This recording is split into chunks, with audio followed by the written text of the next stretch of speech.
All right, we're back. Pipe Dreams podcast.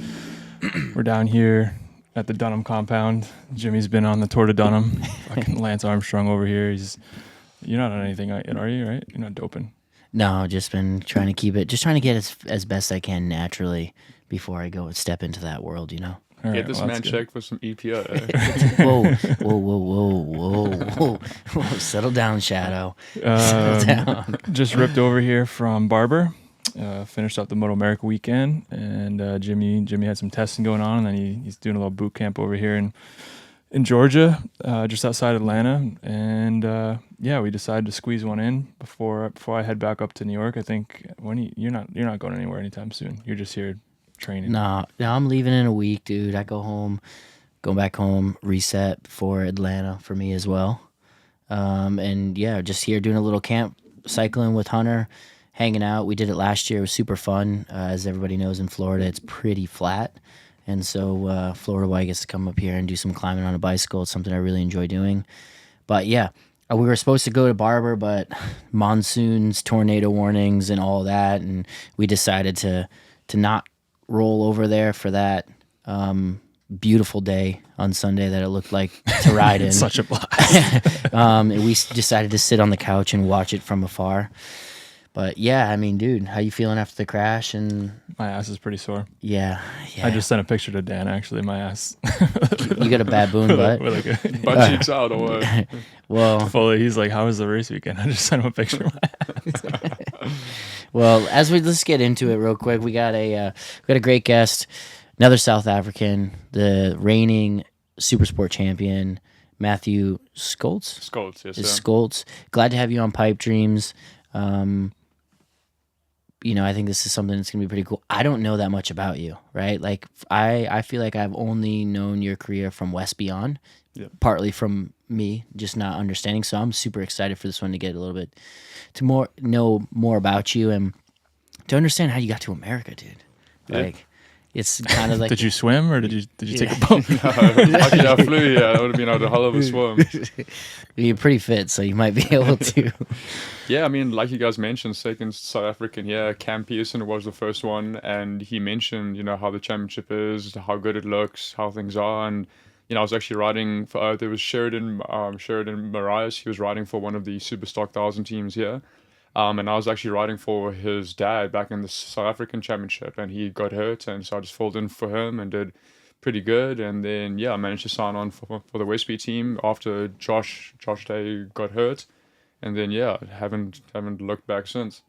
Yeah, it's like Hunter's kind of like you must be your number one fan because every 2 minutes we'd say something. He's like, you'd have like every fun fact about you. All positive things, I hope, bro. Yeah. No, he's like, I think he raced motocross, until he was 7, and then. Yeah, I was like, do we even need ChatGPT? Like, just Hunter, like, what's the deal? And he keeps saying about this crash at Lukey Heights. Did you have a big crash at Phillip Island? Because we need to squash this. Yeah, I think it was the first year in the World Supersport Championship. Oh, actually, sorry, it was my second year. It was the preseason test over at Lukey Heights. The team, it was kind of new to the traction control deal then. And the team told me, they're like, listen, we kind of bumped the traction control up as high as it can go. You will not high-side it. And I was like, sweet, boys. We went out there, fourth gear pinned over Lukey Heights and wadded my shit up and broke my foot. Yeah. Was it a Kawasaki or Honda? Suzuki. Hunter was wrong. Way wrong. Hunter was wrong. It was Honda first year, then I moved to the Suzuki second year. Oh, okay. He thought he said it was a Yeah. Kawasaki. Was it a feel like green bike or something? I was on the Kawi in the South African Championship Huh. Okay, the following year. He was, Maybe. he was getting it mixed up. Yeah. Well, before we dive into all that, what's been going on? Obviously, new team this year, new bike, or not new team, but new bike, new team last year. How's it been going so far this year? Obviously, first weekend was good. Yeah, I mean, really positive first weekend out racing on the R9 motorbike. It seems like it's a absolute weapon out of the box. Fortunately, the World Supersport guys have been helping us, so kind of had a decent setup from the first test last year. I think we've done six days of testing, so we've had a lot more than the other teams, which is good. Starting off on a brand new bike, and Barber's obviously one of the better tracks for me, so I kind of knew that if we didn't do well there, we were going to be in some serious trouble, but fortunately all went out pretty well. Ended up leading, I think, every single session, qualifying pole, a new race record, and Sunday it was pouring down. I had a all right feeling, but unfortunately crashed. We managed to pick it up and still finish third, and leaving there with the championship lead. So I'm still happy with how things went. I think that's 2 for 2 crashing in the rain and getting back on the podium at Barber. I know we were talking about that. We're like, that's like not. I don't know if that's a good stat not on your behalf. It's good, but the fact that you're having people crash and still get on the podium is like. I did get lucky. I think that Tyler crashed. Right. In front of Blake Davis and kind of sent him off of the track. But sometimes you get lucky, I guess. Did you see that bike of Scott's? No. It was full super hooligan, dude. Bro. Oh, yes. No, I actually did see the highlight of that riding with no fairing on. But the dash was hanging down on the right side. No foot peg. No, dude. Just rolled around. I was like... He still got ninth somehow, yeah. Yeah, no, he made it work. Huh? I mean, pick that thing up and you never know where you're going to finish, I guess. Yeah. When you first got on the R9, like the very first time, was it like right away good, or were you like right out the bat good? Really? We had a pretty decent setup from the World Supersport guys. We had the triple clamps and everything set up, links and whatever else. So, it was a pretty good deal. I think we left the podium clubs. We were just over 2 seconds off of the Superbike guys. So it had a really good feeling right off the bat. Yeah. That's cool. It sounds sick. Dude, it sounds unreal. It feels sick. You should give it a try. What's the biggest difference between the R6 and the R9 in terms of, obviously you got the triple platform, sounds kind of like a Triumph for people that don't know. But like, what was the biggest gain? Like, I'm sure they took all the good parts of the R6 and then just stacked some horsepower and made it. Is the triple smoother?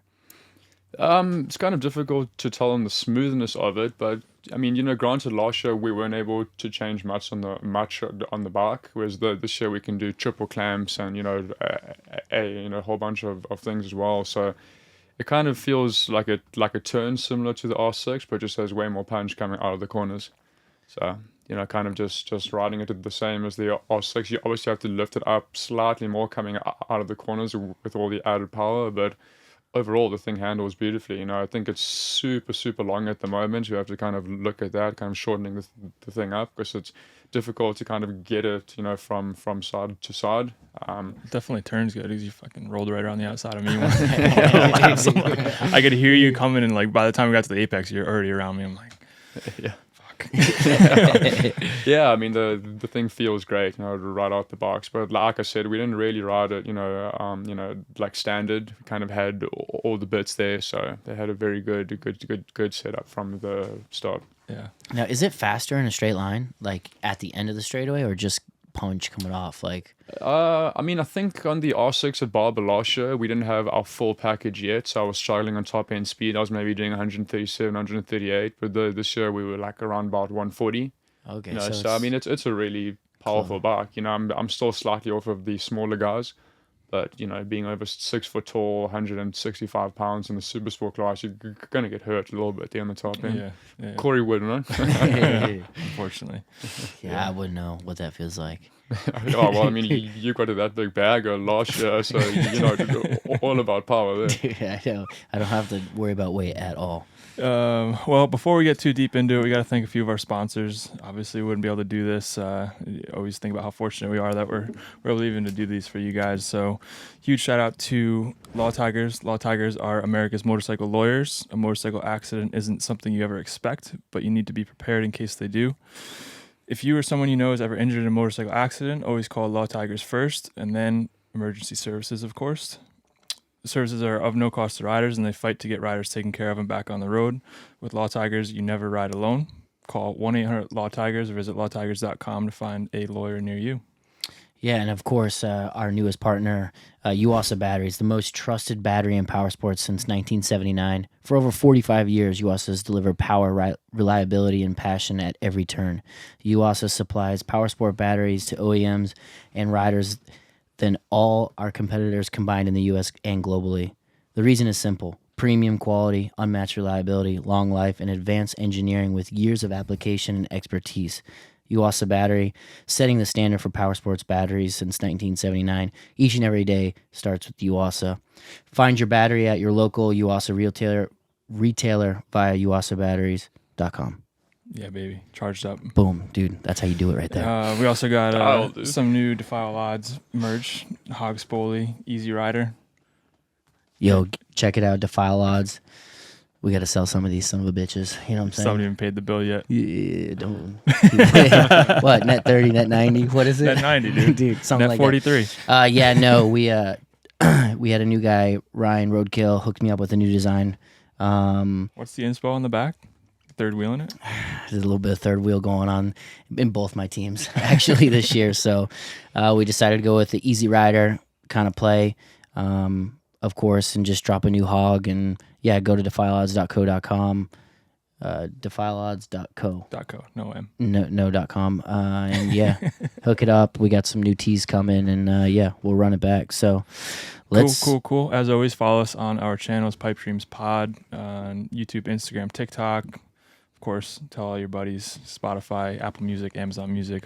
We're there. If not, just Google us, you know. And we're also on MotoAmerica Live Plus. We are on MotoAmerica Live Plus. For those of you guys who don't know, it comes out 2 days early on MotoAmerica Live Plus, which is something we've been doing for a little while, but it's been kind of under the radar, just to give you guys a little bit of a head start if you got MotoAmerica Live Plus. So, Maddie, about you. So you're born and raised in South Africa, fully, not like Campi, Zimbabwe, whole deal. Yeah. Like you had going on. You're just Born and raised South African, Durban boy, Full-blooded. right on the coast the whole life until I moved over here, really. And besides when I was racing, European side, but yeah, I grew up there, went to school there and everything.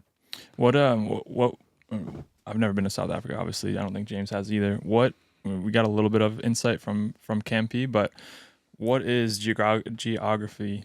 You said you're on the coast, so does that mean you're like California boy style? Like, is it like kind of like the U.S. where you've got different coasts and different ways of life, I guess, if you will? Is there different styles? Yeah, I mean, I would say Durban, the city that I'm from, is more like a California style, suburban living right on the beach, really. I mean, my parents' house, I could basically see the ocean from there. So yeah, I mean, I never really surfed, but I was at the beach every single weekend, hanging out with friends there, and I love it. It's sunshine and some waves. That's sick. Is that something you miss? Definitely. Georgia's been great. I love it here. I love the forest, all the mountain bike trails, motocross tracks. But yeah, the beach and the waves is definitely one of the things that I miss from back home. Yeah, I can imagine that. Was that part of why you got into motocross, because of that similar kind of like California vibe in terms of, is it just a big part of life there? No, I wouldn't say so. I mean, I did motocross riding for, most of my childhood back there, but just started motocross, went to a friend's house. He lived next to a park. He had a PW50 in his garage. We were busy messing around with a cycle ball or something. I saw the bike and I was like, hey, dude, why don't we go and take this bad boy out? And hopped on it and, ripped it around the park and went home and bugged my dad for the next 2 weeks. And he finally caved in and he got me one. He used to play soccer on Sundays on a couple of fields and some teams, and I used to just basically ride the PW50 on the side there. And then one day, one of the guys was like, "Hey man, you're kind of gonna kill someone playing soccer here." So he took it to the motocross track and just started practicing. Entered my first race, and yeah, I just haven't looked back since. So compared to Campi, where are you guys from? Similar, like how far apart, I guess? He's from Joburg, probably about 5-6 hour drive. Okay, so quite a ways. It's not like you guys grew up like riding with each other. No. Motocross or anything. I mean, we actually raced motocross together. He was a little bit younger, so when I was in the 65s, he was 50s, 85s, he was 65. Thankfully, I didn't have to race him because he used to rip on the motocross. Oh, really? Bike. Yeah, no, he was insane. He's definitely, besides Gagne, probably the second best motocross rider that the paddock has, I'd say. Really? Oh, wow. Huh. I mean, I always see him throwing absolute fat whips. You know what I mean? That's Can't like, believe everything on Instagram though. yeah, right. Got to get like the right, Good angle. the angles and clips of you. But yeah, no, Campi definitely rips. I mean, I think he won a couple national motocross titles. So. Oh, really? So Yeah, did you guys, I mean, you were in different classes, but did you know each other then? Or like, were you guys running two separate? Kind of. I mean, we weren't really close friends by that stage, but then we did the MotoAmerica Championship together on these like pit bike deals. It was maybe 05, 06 together and started hanging out more then. And then, yeah, I think moving into the road racing on the 125s in 07, we started really butting heads then and started becoming friends. Off the track. Yeah. Is the motocross thing there like it is in the US in terms of like there's like amateur like regional stuff and then you go to like Mini-O's or Loretta Lynn's? Like do they have something that's kind of like a trajectory to actually going pro for motocross over there? No, I mean, I don't think that the pro motocross guys there were getting paid, that they didn't have to work at a regular job. It was more just doing it because you loved it, really. It wasn't like it is here where you can make a full career doing it, and I think that's why most of us left South Africa, because you weren't getting paid to actually ride, you know what I mean? And if you want to make a full-time career, you have to go to either Europe or come over here. So that wasn't like at what point did you realize you actually like were good and you wanted to pursue racing? Like, was it on dirt bikes or when you had switched to road racing? No, I mean, dirt bikes, I was average. I mean, nationally, I was coming between 5th and 7th place. I was just doing it because I loved it, and, it was something cool to do. But I never, I mean, I knew I was never going to actually make it pro. But then, moved to road racing, won my first year on the CBR 150, then moved to the 125 class in 07. And then when I kind of thought I could go pro was when I qualified for the Rookies Cup. The GP Rookies Cup, right? Yeah. European side. That was kind of when I realized that I might have actually had something that I could go full time into this deal. So you said your dad was more into soccer when you said football? Yeah, soccer, football, so whatever you actual soccer. Yeah. So, none of my parents rode motorbikes. They didn't understand it, but fortunately for me, my dad saw how much passion I actually had for it and loved it, and took me around the whole country traveling, and took me to all the races, and understood nothing, but he paid for it all, paid guys to kind of teach me a little bit more, mechanics, brand new bikes. So yeah, one of my biggest, supporters. What did your dads do? My dad owned a trucking company, a tanker company back home. Oh, that's cool. Like tanker as in like gas or? Yeah, so his company basically transported flammable chemicals, not like fuel, but there's certain other, chemicals or whatever that were used for soap making and whatever else. Okay. I don't really know too much about it, but yeah. That's pretty cool. That is cool. So he was able to kind of take you around and that was doing the motocross stuff. And then how did the transition to doing the Rookies Cup thing happen, or even just getting into road racing in general? So there was a guy, Alfie Cox. He's pretty famous back home. I think he won the Dakar Rally like 2 or 3 times, and he was, I'm starting this pit bike motard class, and basically came up to us and said like, hey, well, why don't you give this a try? And entered the first race or two, and on the dirt we could kind of see that I was similar to most of the other guys there, but on the tarmac I was gapping them a little bit. So then kind of came up with the idea, why don't we try the road bike? Hopped on it, took it to one of the local tracks, and I thought it was pretty boring, But then, entered one of my first races, and there were 5 or 6 guys up at the front, slipstreaming, banging bars, and I instantly was like, man, this is what I want to do. And then, I've just carried on going from there. Was there something about road racing that you felt like, you said you were faster or showed a little bit more potential road racing? Was there something like comparatively that you preferred about or excelled at on the road race bike? Like I mean, I was just kind of riding on the limit, but I was just faster on it. And, you definitely like things more when you are better at it, I guess. Yeah, that's for sure. Fun's at the front. Yeah, right. So how old are you? You were born in 92, so that puts you're 32? 32 years old, yeah. The veteran of the Supersport class, I guess. He's starting to get over the hill. I don't bounce as well as I used to, that's right, for sure. Right. Well, we got smoked by a 50-year-old the other day. No, dude. He's the real veteran. That one caught me deep. But yeah, I mean, he rode well out there. I mean, it's pretty crazy that, Blake Davis is my teammate, and he's 18 years old, I think. You know what I mean? So. Yeah. Crazy that there's guys that are 18 up to 50 in the Supersport class. Yeah, there's one guy that's 50. Like, yeah, let's be real. Like that's not a normal thing to have a 50-year-old be. It is insane. It's crazy, but he's just like hasn't lost it. Yeah, I don't. Yeah, Josh is something special. I just can't imagine like. I was talking to Kay after. I'm like, I can't imagine at that age being willing to like want to put my body through that anymore. Like I thought just it was bouncing off the ground. I thought the one year when he did it at going up over the roller coaster, I was like, this has got to be it. Like his foot and everything, he just keeps coming back. Yeah. I mean, he's programmed to just race, I guess. It's crazy. It's his life. His wife owns the MP13 racing team. Yeah. He's been racing, for the last 20, 30 years or whatever it is. But he also started late. Oh yeah, right? Like he 30. started super late. So like when you think about it, he probably is the same career as lengthwise. yeah. Right? He just started late. Yeah. But still, I mean, though, mentally to like I don't know how. like, I don't. be willing to put your body out through that after you've accomplished. It'd be different if you're still like chasing a goal, but he's like He's just going out there just for the fun of it, really. Yeah, you know what I mean? But I think as a sportsman, you always think that you can do it, but your mind can, but your body can't. And that's the hardest part, is to actually get to that point that you actually realize that your body just can't keep up, but he's somehow doing it still. Yeah. I got to ask him, well, what his secret is. He's drinking that secret fountain of youth somewhere, or what's up? Cherry juice, man.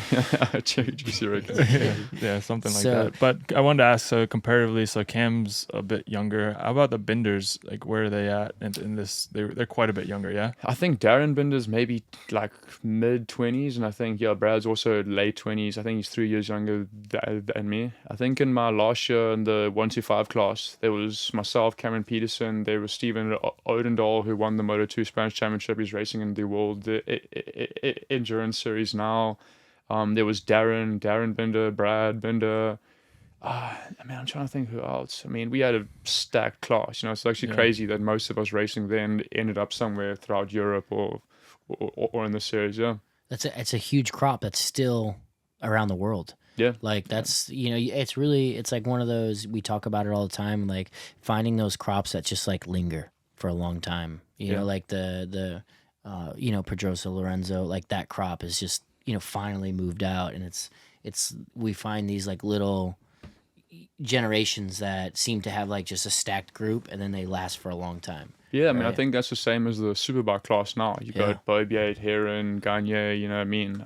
There's a couple of new guys like Sean coming in, but I think for the most part, those three guys have been at the front for the last 8 years, 10 years, really, Yeah, when you did the Rookies Cup, I vaguely remember that. You didn't win the championship though, right? No. You were like top three? I think 2008 I was like maybe 6th, 2009 like 4th or 5th, whatever. And then 2010 we really thought I was going to make a championship charge, and then got hurt at the second or third round of the season, almost lost my foot and missed the whole year then. Yeah. What happened? I was following a guy during a qualifying lap, and he just sat up on the racing line, and I ran into the back of him, and I don't remember from there. Woke up in the hospital a couple hours later with my foot mangled and bits hanging off, and the doctors kind of mentioned that they might have to chop it off, but fortunately woke up and they had to shave off some of the bone, but I've still got it. I mean, it gives me problems to this day, but just fortunate that I'm still able to kind of race at this stage. Maybe that's why I kind of throw my toys out a little bit when people get stuck into the racing line during qualifying. I was going to make Corey that knows joke. all about it. Literally, I was just going to bring that up. Yeah, so, I mean, it's just the disrespect, really, that it just pisses me off. I mean, you don't ever see the top guys doing it. It's just some guys are just known for it, and I mean, maybe at Barber, I lost my shit a little bit too much, and maybe I was a little bit childish, whatever, and I do have to work on controlling myself a little bit more. But yeah, I mean, it's just something that isn't cool, man. So what was the racetrack in the Rookies Cup? It was at the Assen. Oh, so the flat out right hand onto the back straight. I think it's like the fourth last corner, something like that. Yeah, I was following a guy, Danny Ruiz, and he had pole, and I was in fourth or fifth, and I'd close up onto him slightly. He looked back, saw me, and just shot off in the middle of the corner. I ran into the back of him, and that was that. Really sketchy. Wow. That's so sketchy. Yeah, we were gonna talk about that. Like, that would make sense. Why? I mean, if you have some sort of trauma like that, it's probably got to be. Yeah, maybe that's subconsciously why I freak out a lot. But I mean, I know that I do get a little bit heated over dumb things, and I should keep my hands on the handlebars. But yeah, I'm trying to work on that a little bit more. When did that start, you think, or have you always been like even as a kid a bit like temperamental? I guess so. I just freak out a little bit, but I'm definitely working on it. I do get hot-headed at times. I just think that out of the track, you just in this like pressure cooker zone. You just have all this like weight on your shoulders that you have to perform, and every lap out there is like you're racing for your life. You know what I mean? Because I don't have a job.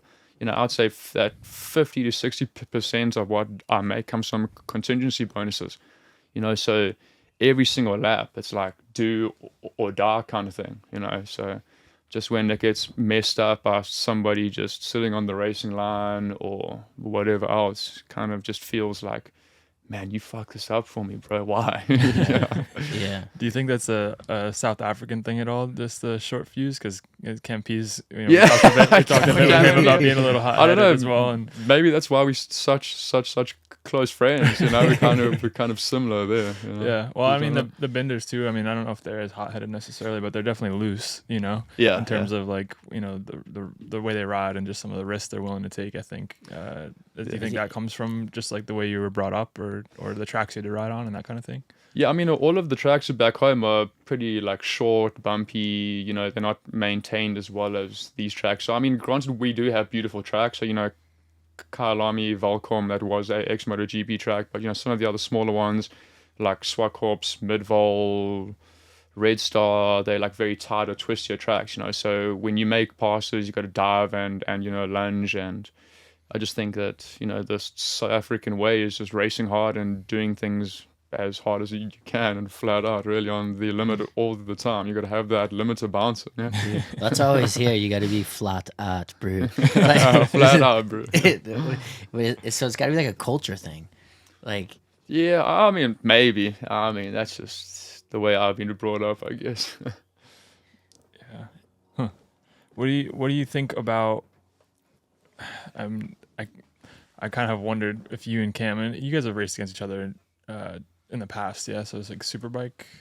Yeah, on the Super Moto Championship on the pit bikes a couple of years ago, or long time ago, and then they said in the stock in the Superbike class here, Supersport now. Yeah, have you guys ever gotten into it?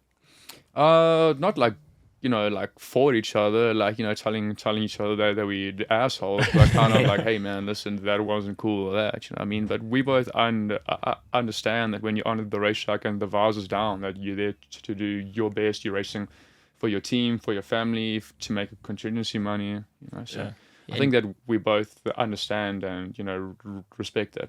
Do you think that maybe coming from like South Africa, like that has something to do with it as well? Like the trip, and we talked with Cam about it, and he said it's like it's everything, right? His whole family, and like it's just more than just a race, right? Like it's. No, I mean, I don't think that it makes you race any better or whatever, but I think it just adds a little bit of pressure to you and makes you understand that you can't be fucking off just chilling somewhere and, you know, drinking beers and sitting back, relaxing, you know, that you got to be training every single day. And if I don't do well racing here, I go back home, you know what I mean? Like, so that's it, really. That's kind of a big motivation for me. You know, my wife came with me here 2017. We were 23, 24 by that stage, and it was like, you know, I'm giving this thing 1 or 2 years here, and if I don't make it, then I'm going back to South Africa and I'm getting a full-time job, and I don't want to do that, man. Yeah, I hear you.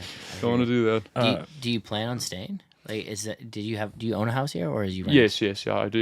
You know, at this stage, I don't know what the future holds, but for now, I'm racing here and giving it everything that I can, and who knows in a couple of years what things can actually turn out, you know, to be. But for now, just giving my whole life, faith, focus, everything into this motorbike racing deal.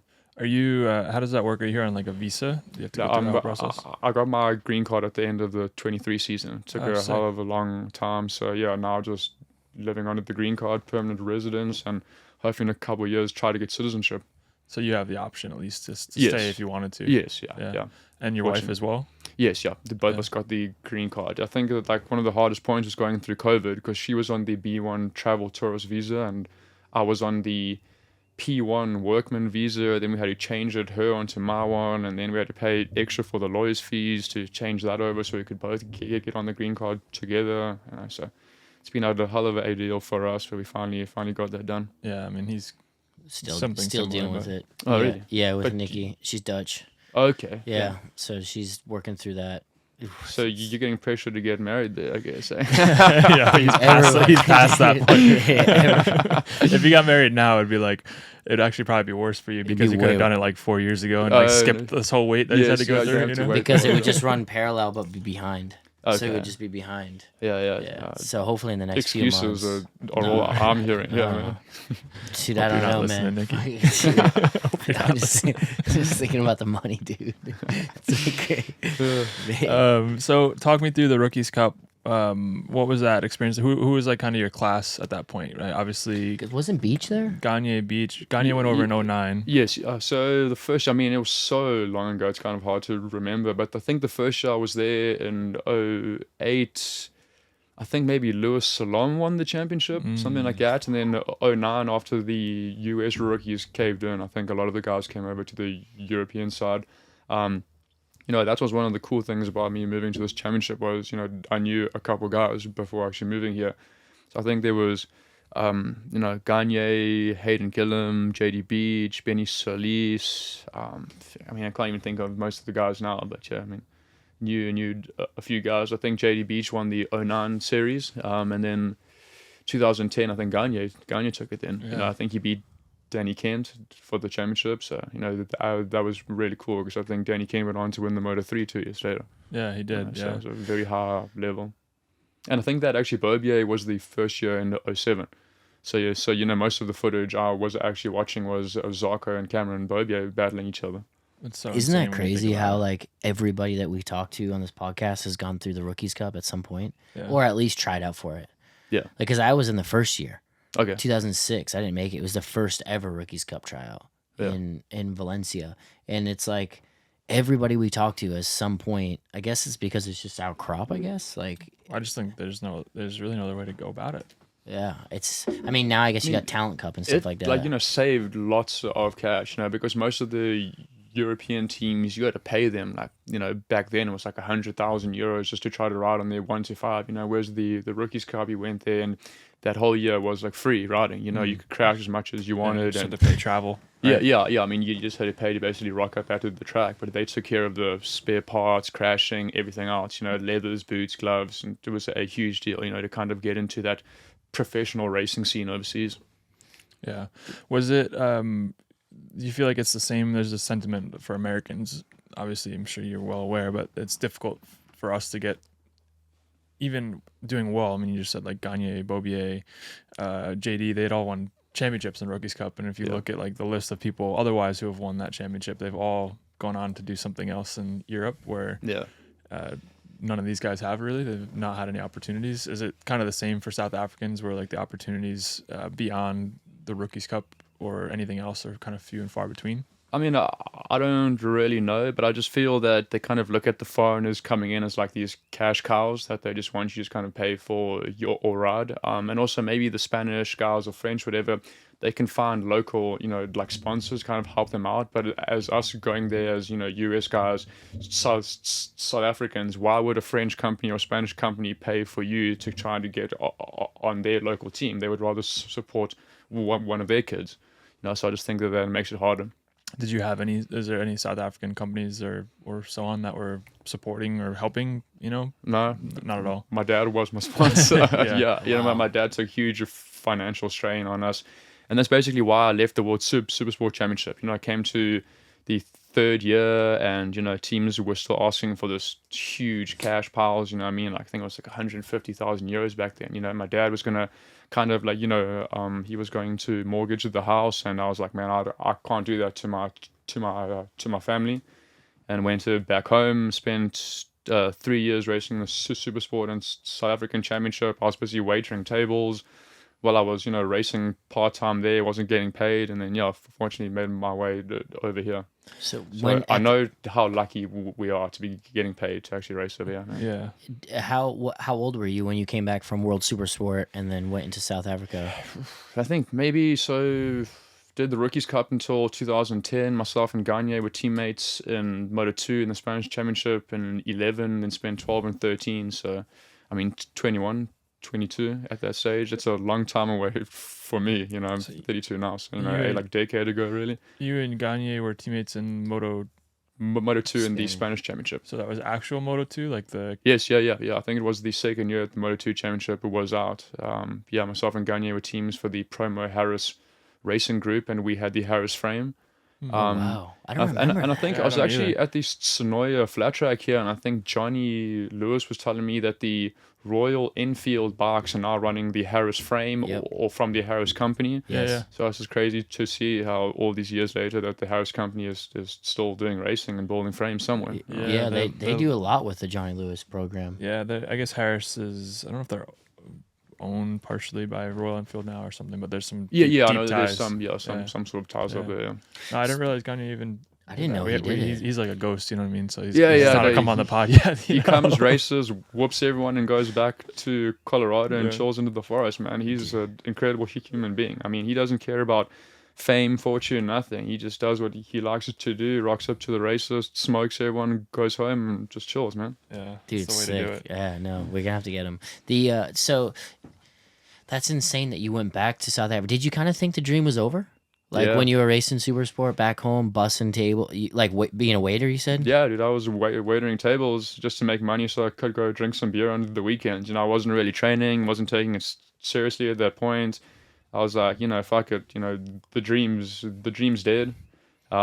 Just worried more about partying and the wrong kind of things, I guess. And then, yeah, I just did well, got a superbike ride, started, you know, taking it a little bit more seriously. 2015, finished second in the championship, and then 2016 won the South African Superbike Championship, you know, and then started getting that like fire back again. And yeah, I came over here in 17, I think it was. No, sorry, halfway through 16. Sorry. So when you Filling say the Superbike Championship, is it a stock championship? Are they stock bikes? Or are they full blown superbikes? And how many rounds? No, there's no full-blown Okay, superbikes there. I mean, I think you could get like, you know, change the springs on the cartridge of the forks and stuff like Oh. that, but otherwise that was it really. You know, Super kind of like the stock. stock 1,000 category here, yeah. Okay.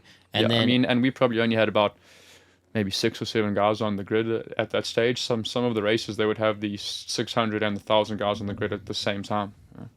so it's just a different. 600 and 1,000 on the same grid. Yeah, I mean, granted, they were like, you know, 2-3 rows back. Like the superbike guys would kind of take off first, wait a couple seconds, and And then like a send the wave. super sport guys. So that's yeah. like club racing essentially. Like the same way Yeah, they I mean, do I it wouldn't then. say like club racing. I mean, But it the was a level- very the level is serious higher. championship. I mean, we were doing really competitive times. You know, Clinton Seller's been the national champion there for the last couple of seasons. I know that he raced over here.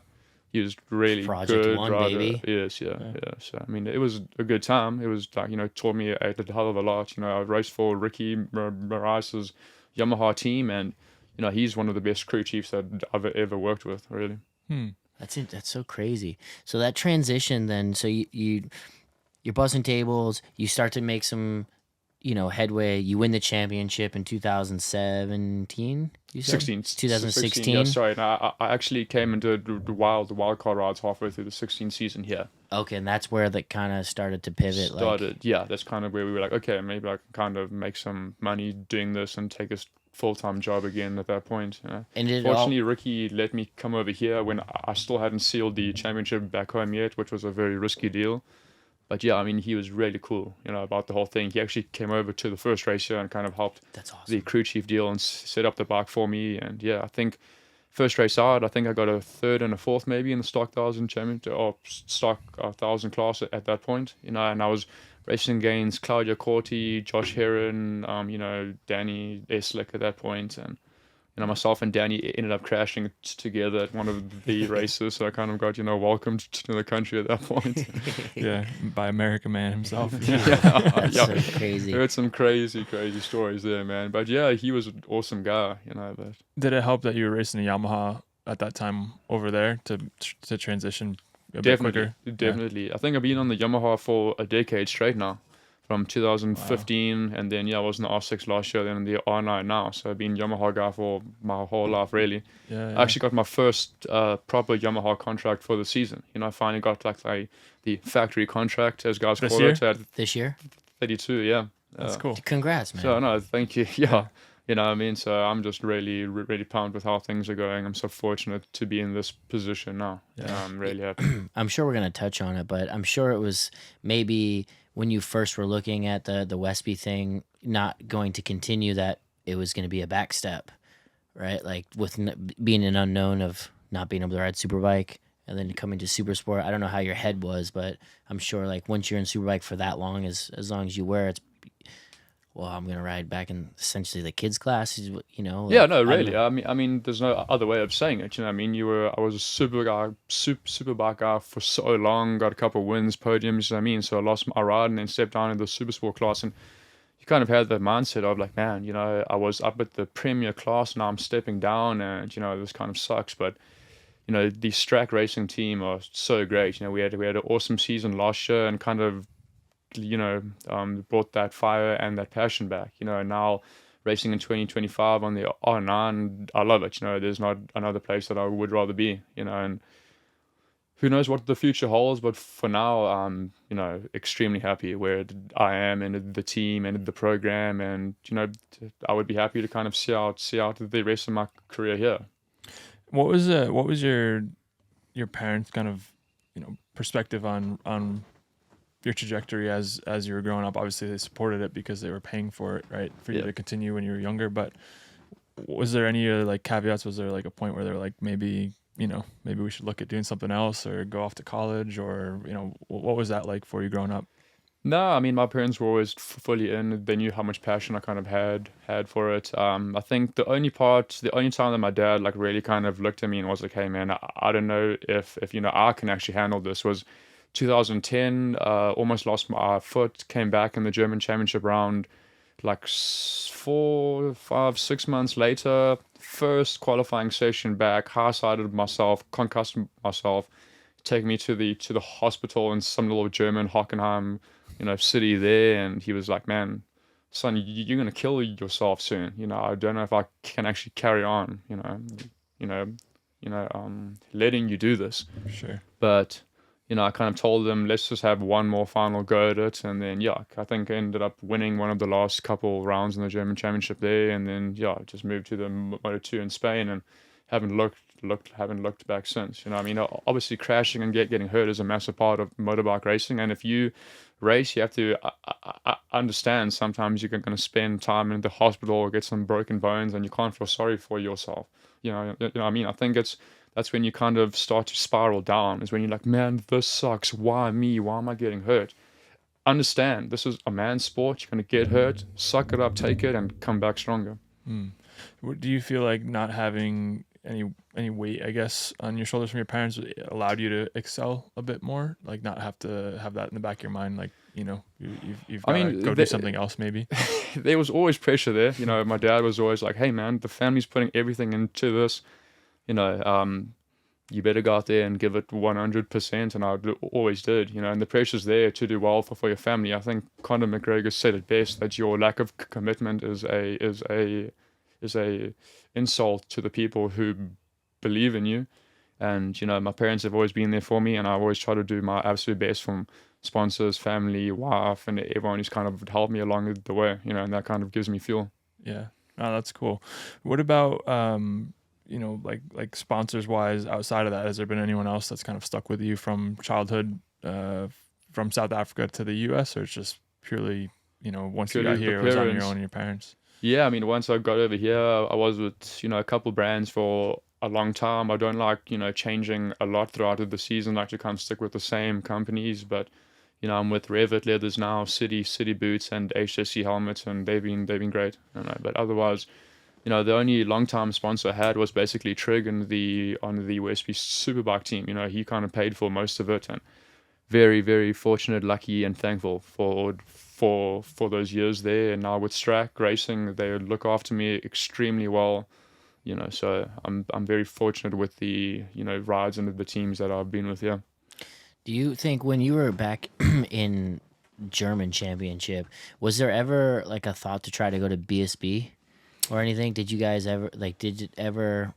Yeah, I mean, we were basically looking at all of the national championships there, the Spanish Championship, French, BSB, and just kind of worked out that I got, you know, a ride. And I was actually in 2010, I was in three different national championships. Well, okay, for nationals in the Red Bull Rookies Cup, riding the KTM. I was doing the Spanish Championship on the Honda and doing the German Championship on the Aprilia.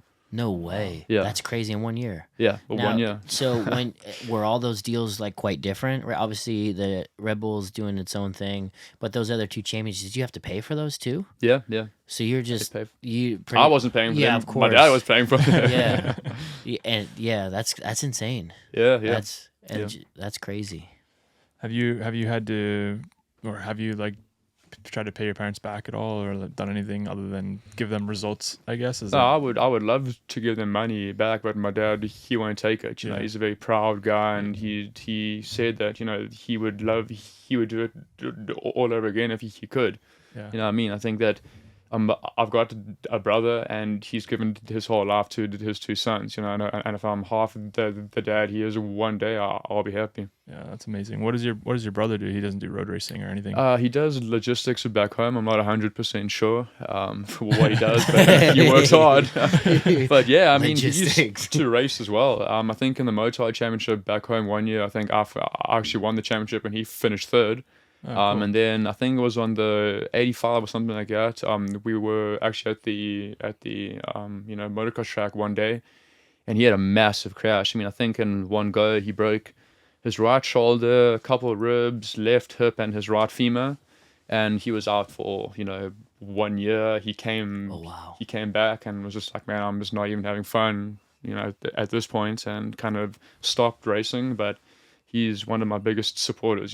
He calls me prior to the races, and calls me afterwards, and when somebody passes me hard or doing something, he calls me like, man, that guy's an absolute dickhead. Like, what is that guy's problem? You know what I mean? So he's out there Books watching a all flight the over to come beat him time. up. Yeah, I know. He would love to come over here. I think he was it Brainerd? No, he was somewhere? at Jersey maybe 2 or 3 years ago. Okay. I feel Yeah, like I remember him seeing and him. one of my best friends, Mitch Fortune, who actually works on the yachts over here, and both of them came over. And on the Saturday night after the race, I went to bed, early. They went down to Philadelphia, I think it is. Yeah. And yeah, they came back at like 5 in the morning the following day, hungover, drunk, and I'm getting up, to go to the track, and they're going to bed, and I walk past them. Cheers, boys! I'll catch you guys later. Yeah. So, yeah, Do you they had fun. think if your brother had chosen to keep racing, it would have made it difficult for you to get to where you are, just because of obviously the expense of having 2 boys racing? I guess so. Yeah. I don't really know how things could have panned out, but it would have been cool to definitely have the Marquez brothers situation where you and your brother are finishing 1st and 2nd on the MotoGP. But things always change, I guess. Yeah, I always think about how much insane that must be to have 2 brothers. I know, 1 and right? 2 in the world. Even like the It's benders, I think it's insane how they Yeah. they continue to do it. It's just like, especially in the World Championship. Obviously, Brad's, where One of he's the at. main guys. I mean, Brad is Yeah. insane. I mean, I think if you had to put him on a proper bike, I think he'd be a top 3 rider, to be honest. It seems like the KTM hasn't, developed much compared to some of the other bikes. I know that the Ducati bike from 23 to 24 made quite a big jump. Yeah. And you can see with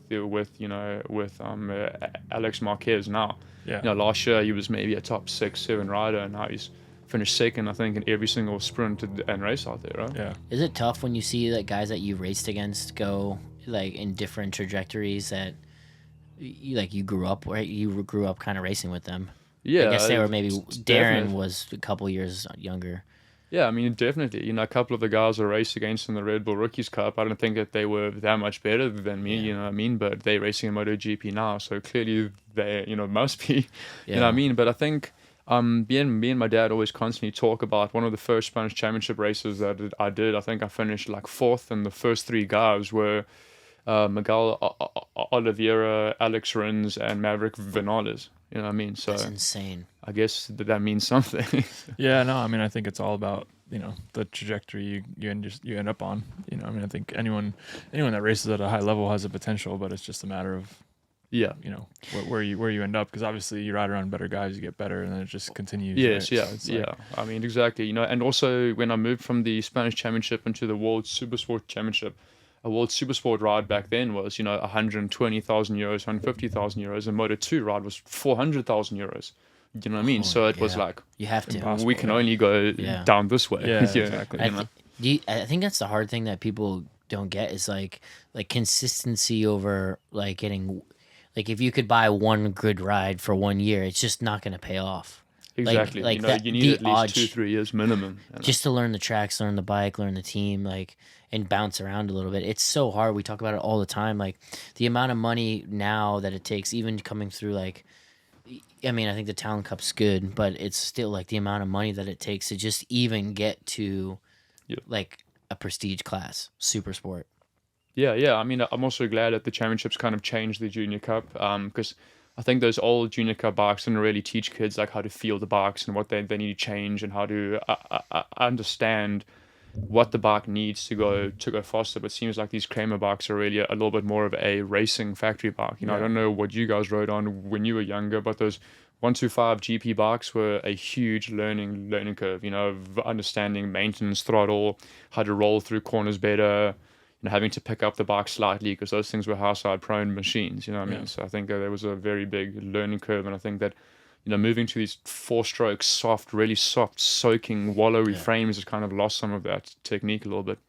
Do you think, having been a guy that explored the opportunity to go to Europe and go the GP route and, you know, try to make that work versus then going to more of a domestic route, do you think that the trajectory needs to change a little bit in terms of, you know, I don't know. I feel like, in my opinion, there's if people focused on less on developing kids just to try to go to MotoGP and knowing how hard it is to actually get there versus just building up a domestic championship to be as competitive as possible, then all of a sudden things shift a little bit. You know, like you've made a career out of racing basically in America, right? Yeah, I mean, like what you guys basically said, you come off the, let's call it, off of the Junior Cup Kramer bikes now, and you go to race Europe somewhere.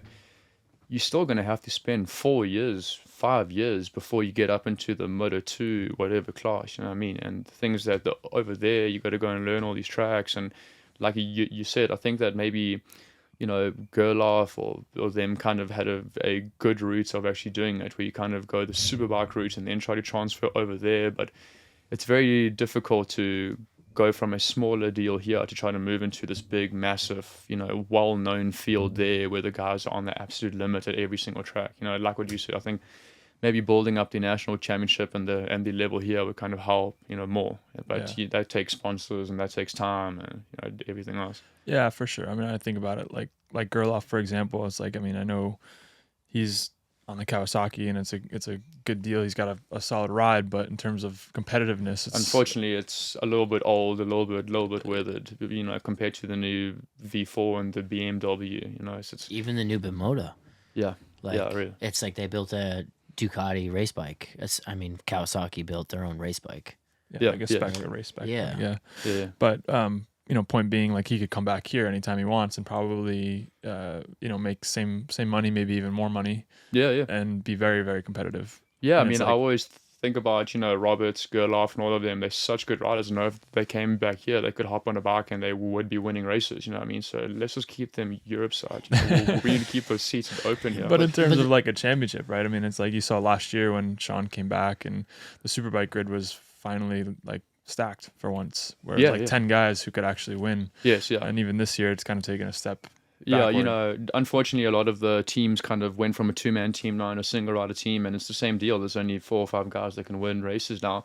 I mean, you know, the lap times and the fastest guys have been the same guys. You know, so the level of racing is still extremely high, which we've seen. You know, Baz coming over here, Petrucci a couple of years, like, you know, they didn't win. Like, everyone thought they were going to come over here and absolutely smoke the piss out of us.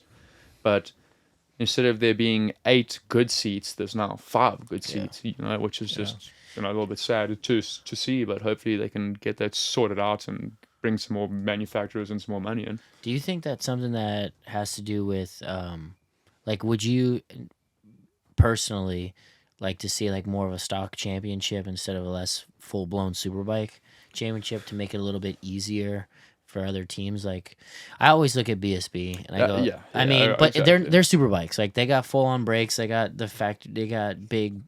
They're not cheap motorcycles, but it seems But I to be think the software easy. is the main difference. I think that the software is what costs teams a lot. Like, I know when I was in the Westby team, that was the biggest change was going from the standard R1 software, I don't even know what you call it, to the proper, you know, the Magneti Morelli because then you don't just have to buy the software, you have to test to actually get it working well. You then have to pay a European guy to come fly to every single round to actually work it properly. So it's just a huge cost. The hardware is not that expensive. It's making it work. Yes, yeah. People think that you can just plug a software in and you'll go 1.5 seconds faster. Like, it doesn't work like You that. usually go the opposite, actually. Yes, yeah, I know. Sometimes you can go backwards. I know in my last year of the Westby, we went from version 6 to version 12 or whatever it is. I don't even really know, you know what I mean? But we had to basically go to every track and, start fresh. And we were actually slower then than we were the previous year. But you hoping that the next year on that upgraded version, you'll go quicker. Yeah. And I remember I think that last year, the thing was always like bucking around kind of a little bit. Was it the last year or the year before? It was like one of the years you were always just like kind of, and they say like the electronics has so much to do with just making the chassis calm or not. Yes, on yeah. 1,000. It's either wow. You can mask lots of your problems by softening torque, making the traction control, not let the thing spin too much out of the corners. But, again, you have to do the chassis first, software second. And, I think a lot of people get like caught up in this, let's just dial the traction control up.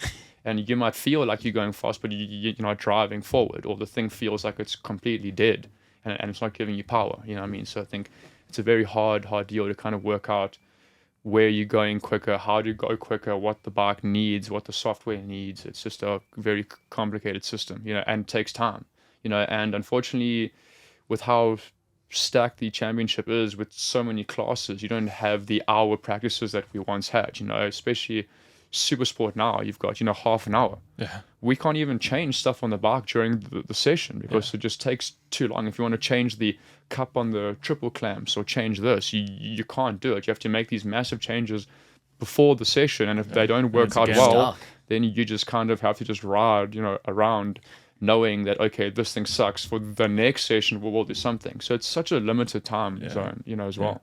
Right. What's your opinion on having all the classes that they have now?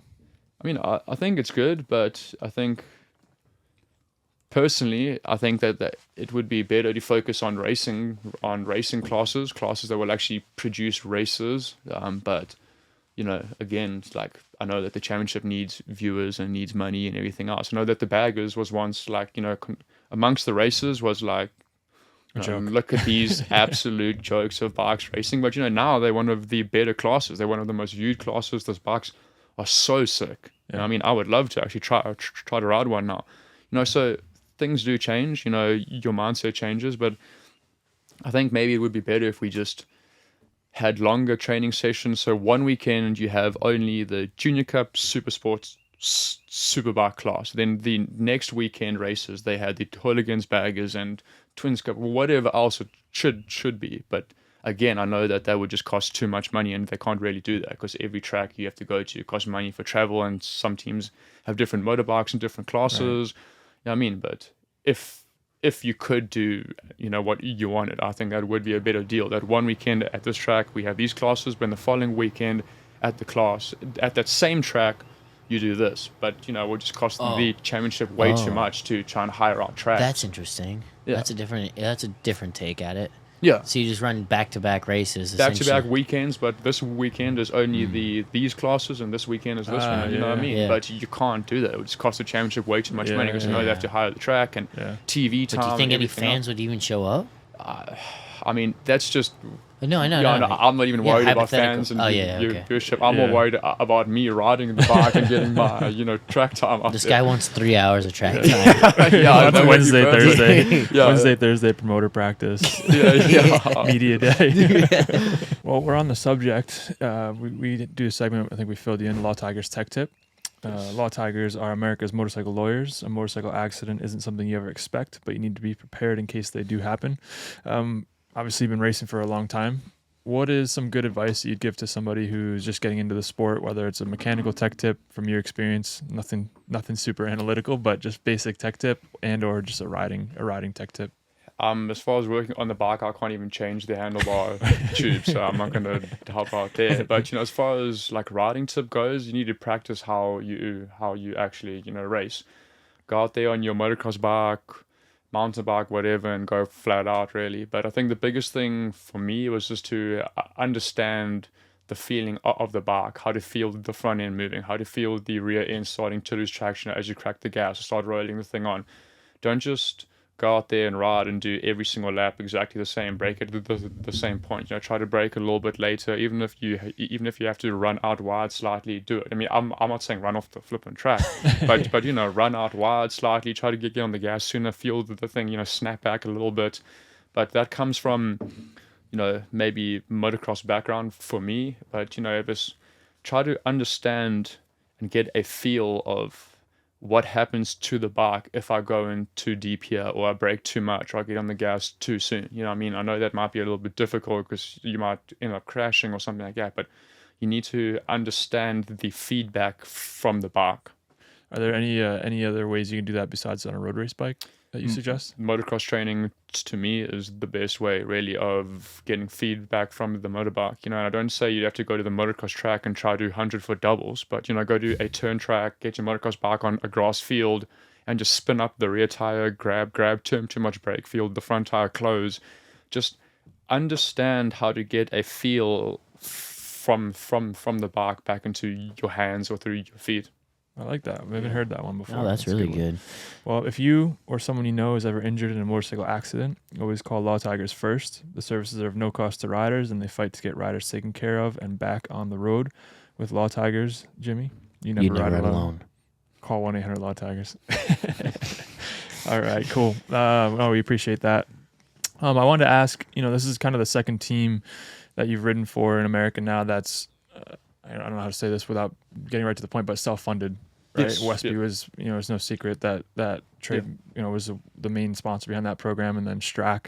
It's kind of a mystery to probably most people that aren't inside the paddock as far as what Strack actually is. So can you kind of touch on that a little bit on how they even got into racing and how they've kind of all of a sudden have the factory supported Supersport team? I'm not 100% sure really. I know that Peter Strack, who's the owner of the team, he works with tech and software and AI stuff there. But again, I'm not 100% sure. I just know that he's a very passionate guy, and he used to ride as well. And they were first with Josh Hayes under the Squid Hunter name, and maybe 2-3 years back, and then I changed to Strack Racing last year, and he just loves the atmosphere, loves to be at the track. He's very passionate about it, and I don't think he's there to finish second. That's why last year won the championship. Yamaha started funding us as the factory Supersport team, and I just think that it's been a brilliant deal there. And the team looks great. We had a big semi 2-man team, got the best looking bike, best bike out there, I feel. So everything was working out great there. I'm pretty sure that he lives on. I know he does. He lives on the same street as Tech Mounts in Florida. Really? Yeah, he lives literally 6 houses down. Because about 4 years ago, I was at his house for New Year's Eve party. Damn, before- James was rolling with the high end. Yeah. Before he even got into road racing? No, he was in it because he did Michael Barnes with Squid Hunter before that, and used to do. Yes, he used to race himself, and then he started running the team. I remember talking with him early on, and guy I golf with, Preston, who's boyfriend to Jessica. Anyways, they introduced, hey, we've got this guy, like he wants to do it, and I've always thought, because he always just say, dude, my bikes are the best, they're the best, the most, like we put everything in these R6s, and you just know, like. You just been around the paddock for a long time. You just Everyone never thinks they've know. got the best shit, Right, right? you never know. You never know. But then when they showed up with Hayes the one time, their bikes were legit, and they have always had like a really big. But I'm pretty sure he sold a company in tech for some pretty big money, and that's how he's been able to fund things and do things. And he's a very smart dude. And very, very smart. he smart definitely dude. has the attitude that he does not show up for second place. He puts the money in to win, and Of you course. can tell like when he's rolling around, big dog wants to win. Yeah, he means business. He Yeah, means yeah. business. Yeah, I think it's the same as Corey's team, Rahal. They want to win bad. They both feel. You guys feel that you should have won the championship last year. We feel that we should win the championship this season.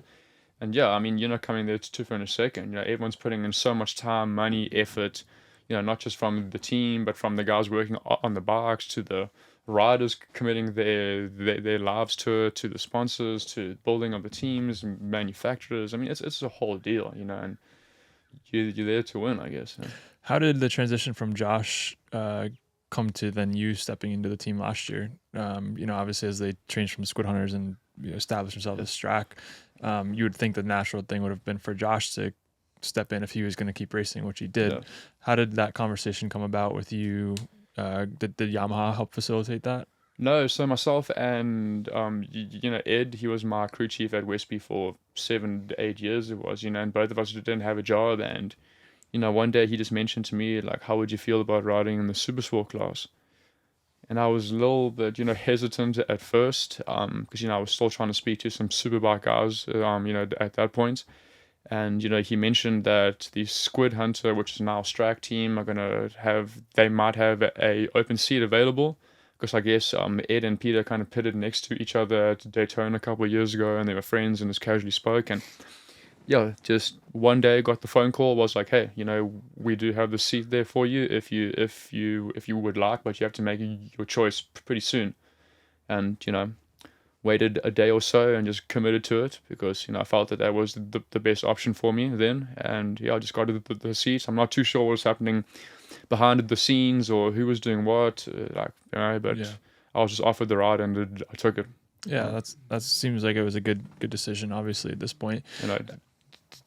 In hindsight, Yeah, of course, it could have gone a different way, right? Yeah, let's say if I had a bad start well, like at Road Atlanta last year, yeah, it missed didn't the whole Friday practice. Yeah, I mean, but after doing preseason testing on the R6, we went to Tally. I think on the R6 around Tally, we did like a 57, like 8 or something like that, which we knew was a really good time. So we knew we had some sort of similar pace, but you didn't know how the R6 was going to fare against the V2s and Suzukis and everything else, But I was very confident that I should be running up at the front, but it was just whether the machine was going to be able to do it or not, and just, things worked out great over there. Do you feel like when you first got back to the R6, did you ride it a lot of times when you go from a superbike back to a smaller motorcycle, you override them, right? Overcharged every single corner way too hard. Yeah. I mean, kind of like that superbike style. You get in there hard, turn it, and spin the rear around to help you turn, pick it up, and get out of there. It took me a lot of laps around Tally. Fortunately, it's a 57-second lap time track. I kind of started figuring things out after lap 100. Yeah. But yeah, I mean, kind of understood that the R6 needed to kind of keep up speed, and then just kind of developed my like riding style, around that, and just got quicker and quicker as the season went on. Figured out the kind of settings that I needed on the bike, and yeah, I mean, just it was a brilliant season for us. Was there a certain point where you guys got different motors? Like it seemed like there was a certain time where all of a sudden, your size wasn't such a disadvantage anymore. Yes, yeah. So the first 2 rounds we kind of went there with a conservative motor, to just make sure that the thing didn't pop, I guess. And then, I think it was after Barber, we got the whole new engine spec and we kind of gained a lot more power there. I think it was pretty obvious to see that the first 2 rounds I was lacking a lot of top-end speed. And then from then, I mean, the top-end speed was brilliant. It was probably top 3-4 quickest bikes out there. Yeah. We just really, really suffered with the punch coming out of the corners. But there was definitely nothing slow on that at R6, that's for sure. Yeah. Were you guys doing a motor every weekend? That was the rumor. I don't really know, man. I'm just the guy riding it. Yeah, right. Honestly, lots of guys say hey, what sort of pressure are you running on your tires? What sort of spring are you running? And I'm like, dude, I don't actually know. And they're like, don't talk shit, man. I'm like, dude, I honestly don't know what the pressures on my tire are, what the spring rate is, what this, what that is. I just come in and tell them hey guys, listen, if I want to go faster, put a new I motor need to Yeah. every single practice. No, so the factory Harley guys. Yeah, exactly. Sure, you guys are spending there. But yeah, I mean, it's I just come in and say, if I want to go faster, I need to have less chatter when I let go of the brakes here. I need to have more rear end feel here. I need less spin here. And how the crew chief wants to change it and fix it, that's up to them. Whether they want to jack up the rear end, put stiffer springs in, put more compression, put more air into the tires. I just tell you if it's better or worse, what I need to go faster, and that's up to you, man. Wait, so you're not that technical then behind the scenes, even with the Superbike? With No, really? definitely not. Wow. Ed was perfect in that sense that he knew what I needed, what I liked, and when I mentioned that I have too much spin as I'm cracking the gas, when I start feeding the thing on, it's spinning too much and it's catching as I try and pick it up. Like he understood what he needed to kind of change on the bike, and same with Jordan, who's my crew chief now.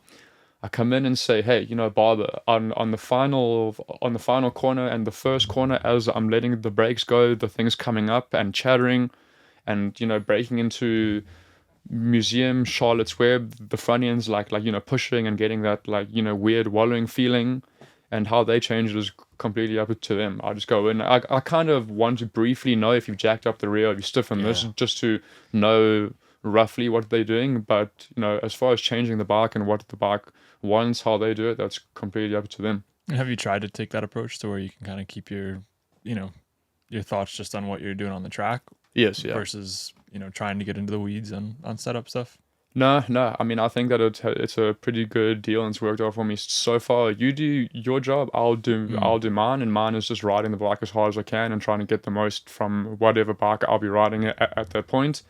And yeah, whether they change multiple things, one thing, whatever, that's up to them. But I just feel that as the guy riding it, I don't want to have to be worrying about if I add this clicker, if I do this spring, will it be better here? Just ride the bike on the absolute limit and just take it from there. Man. Can you read data and all of that? Yeah, I mean, I can kind of look at the dot and see where, the brakes, throttle, So how you much could- pressure is, okay. like that. Just- You know what I mean? Like rolling speed and stuff like that. But as far as when the guys start plugging in numbers and stuff, I might as well be, reading hieroglyphics. Like I have no clue what they're doing. You know what I mean? But I mean, obviously looking at the data lines is Yeah. pretty Yeah. simple.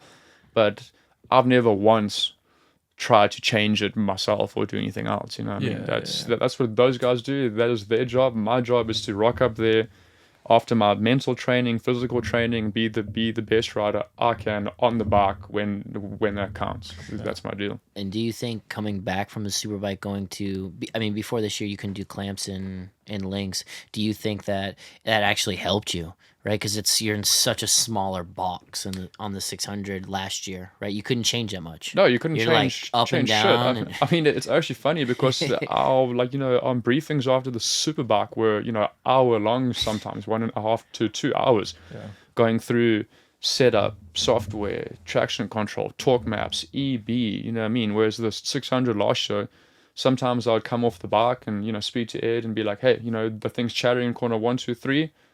Done. Yeah. And just walk out. And that which is kind of nice, to be honest. Yeah. I know, right? I felt Rather the than same sitting at the track and going through tons of data and EB, and because on the Superbike as well, you were changing stuff for every single corner. You're not for the whole track. So last year we kind of got a really good base set up on our R6 early on, and to be honest, we didn't change much throughout the season, really.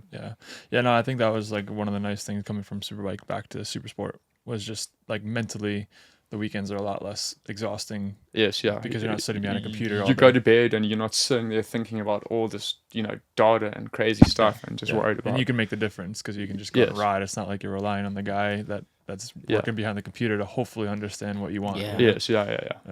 No, I definitely can agree with that. What do you think you were able to take from your Superbike experience back to Supersport? Was there anything that you felt like, because you obviously had raced Supersport in the past, did you feel like a much different rider coming back to it after your years in Superbike? No, I mean more just understanding the circuits and how the tires work, and that was it. Just all of the years of riding on the limit and just transferred that over to the 600, understanding what the bike wanted, and just I mean, like I said, I was fortunate enough to be at the top level of Superbike for so long, and like you said with the whole MotoGP thing, if you riding with faster guys, you get better. And I think I was just able to kind of raise my level every single season, racing against the best names in the country. Do you think that your style, it seems like on the Supersport bike and even in Superbike, like you have like a lot of mid corner speed. Yeah, has kind of been your thing always, and you're always pretty aggressive through and out of the corners, but on the Supersport bike especially, it seems like you're able to take like your strengths from the Superbike and they directly helped you on the Supersport bike. Do you feel that is the case a bit? Yeah, I mean, I've just always been kind of a mid-speed roller, you know, and I think that the Yamaha bike suits that kind of, like, you know, riding. I think if I was maybe on a BM or a Ducati at that point, you kind of have to change it up a little bit because it doesn't work that way. But I felt that was the best how to ride the R1 and the R6 and now the R9. Yeah. Personally, I think that you've kind of chilled out a little bit. Like I feel like you rode the Westby bike super aggressive, and I feel like on the 600 you've kind of like, you know, taken 1-2 points off. Is that just because it's easier to be at the front? I don't know if that's the right words. I don't want to put that in your, you know what I mean? Because I don't think it's easy ever. But like, no. I mean, like, I still feel like I'm riding on the absolute limit in every single corner, but I just don't think that you have the, you know, horsepower and the software to kind of catch you. You know, on the Superbike, you knew that if you opened it too much and the thing spun sideways, it would actually catch you. You know what I mean? And it would catch it and bring it back. Whereas the R6, so that thing spun out on you, you were hanging on for your life at that point. You know what I mean? So it's just understanding what was the best way to go faster on that bike, you know. And I also think that maybe with the R9, as we develop the bike, I'm going to start spinning the thing a little bit more because we are super long on the setup now. But I just always try to focus on getting the best I can and what works lap time wise, you know. Maybe they don't show it in practice, but I had plenty of high side moments. But I guess you had a big one in the last corner. Yeah. You know what I mean? So I guess you just don't really see it, and you figure out what would work best for the race and on that motorbike, and then it just seems like the R6 and the R9 tends to like that smoother style rather than just trying to bang the thing on.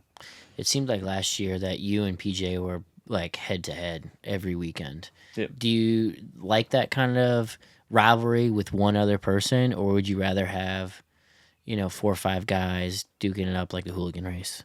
I would prefer if PJ wasn't riding up at the front, you know, Okay, it was you know, just me there. But I mean, I think last year with myself and PJ kind of separating ourselves slightly, that it was, you know, easier to only have one guy that you had to kind of worry about every single race. But it definitely made the championship harder because when I won, he would finish second. So you never really gained these massive points gaps, which would be nice, you know, if I was first and he was fifth, because I was, you know, trailing him after the first race of the season until maybe the halfway point of the year. So it was very difficult to kind of get those points back and to kind of pull a points gap, because you would never gain more than 5 to 10 points every single race, which made it harder. You know, but who knows what the championship has now? You know, it seems like there's a lot of guys who picked up their pace, you know, Corey, Josh, Lewis, Blake, Davis. There's a lot of guys who can win races at every weekend.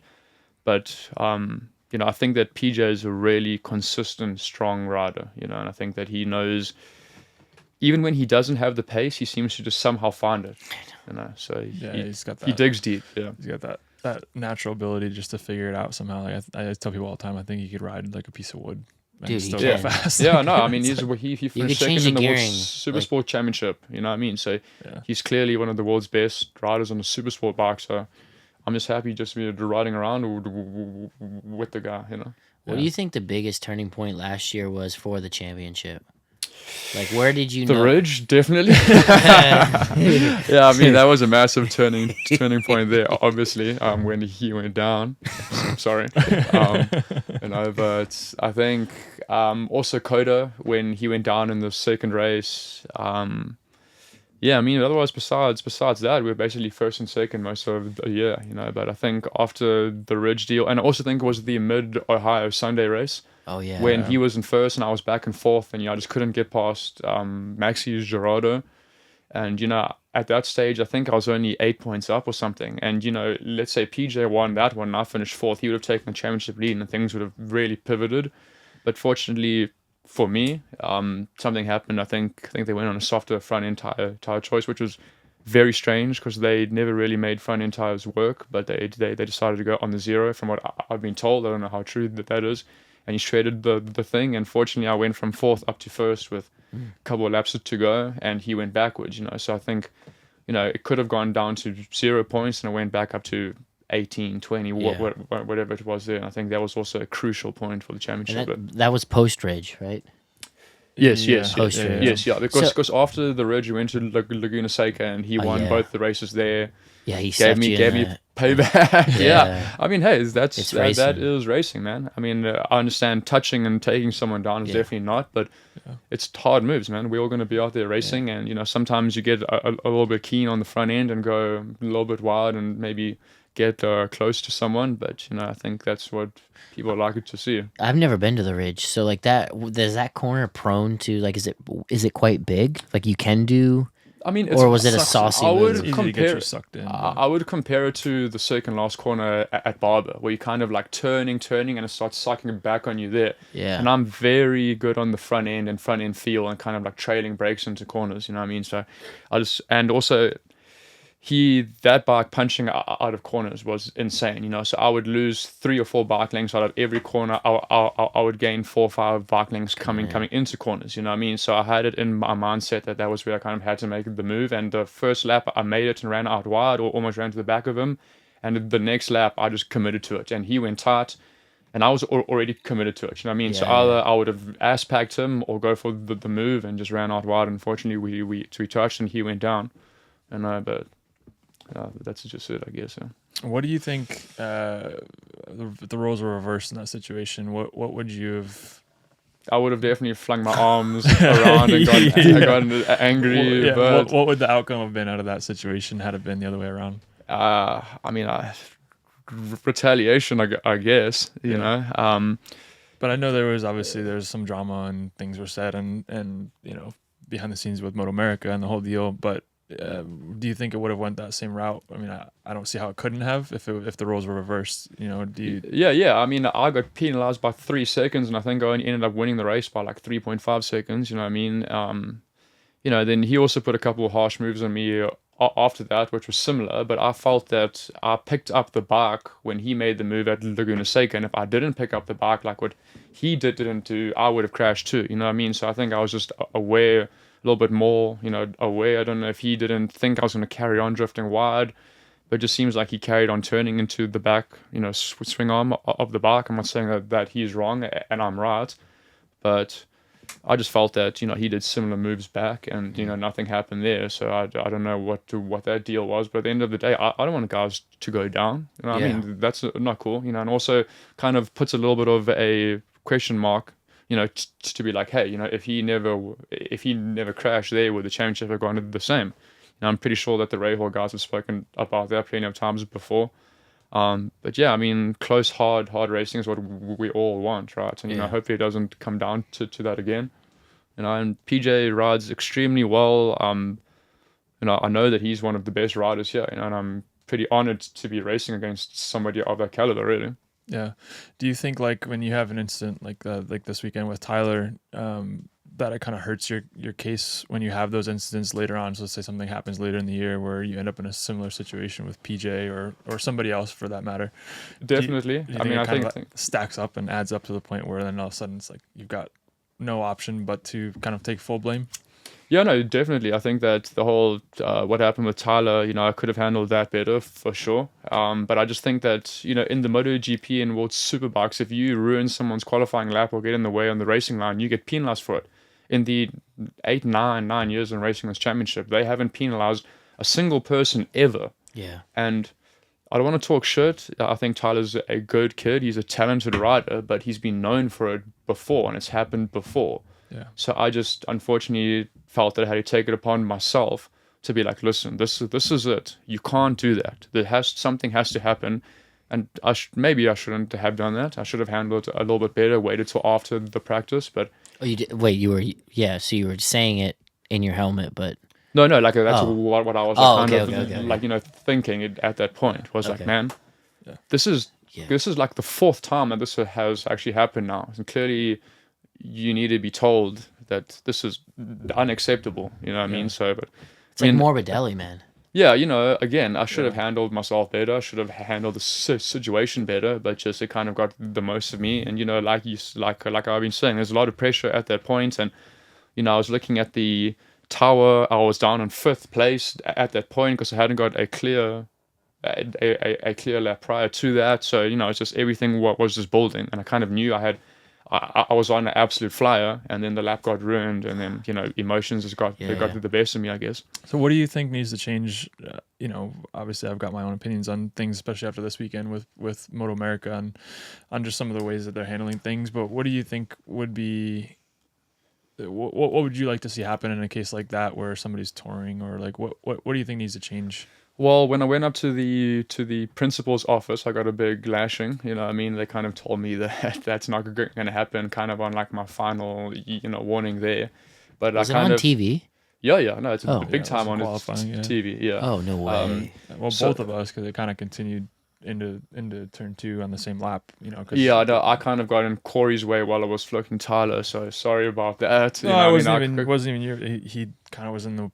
He, instead of getting out of the line to do whatever you guys were doing and flip each other off or whatever, he did it in the race line. So it's like, now all of a sudden there's 3 guys 3 wide across the track. Like, where's everyone going? Yeah. I want to see this footage so bad now.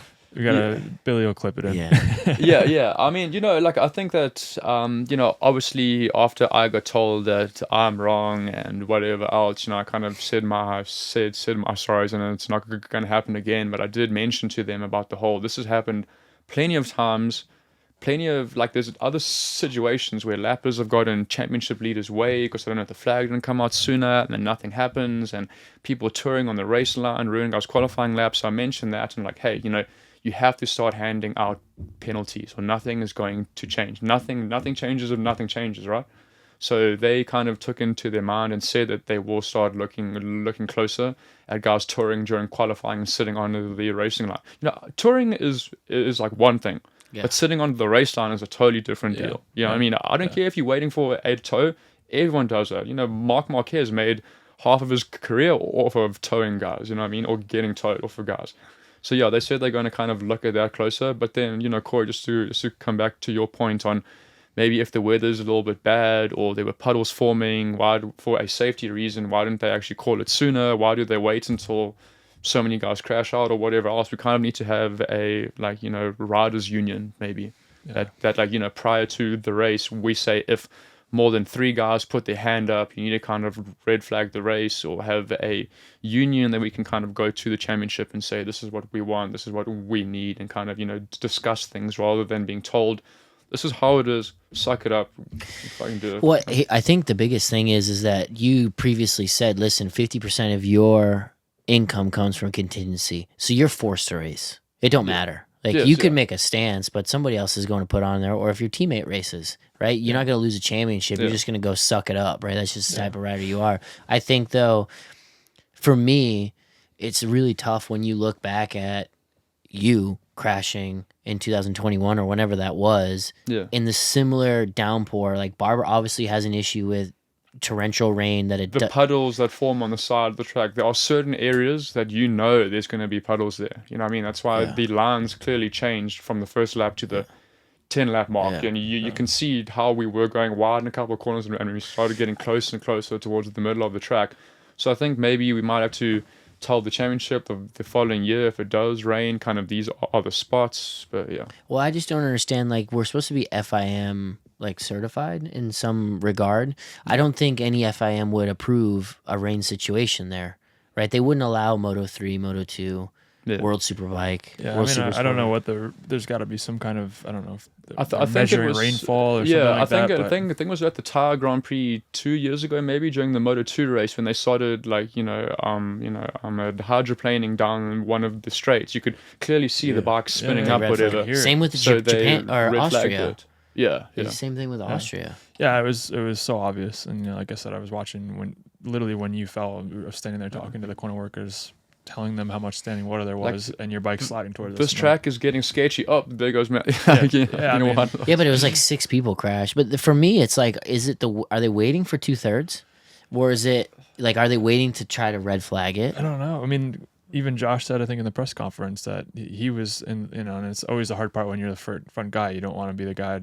Exactly. I mean, I got slated for it in 2021. Like, oh, pussy, just fucking race out there. You know what I mean? And I'm like, I'm the one racing. I know I've won plenty of wet races and races in Europe and everything else. Like, I know when it's super wet and when there's puddles forming that you can't even hold it flat out down the straight. That's a whole different deal, right? Yeah, I mean, exactly. I mean, like, I like riding in the rain. Yeah, You know yeah. what I mean? Same. It's Taller guys it's like good it. for us. You know what I mean? Yeah. So it's not like I don't want to be out there because it's the best opportunity we have to kind of separate ourselves from everyone else. But it's Yeah. like at a certain point, but it's just- exactly what he's saying. It's kind of like you're in a predicament because you're like, I've got to get a result. That's my job.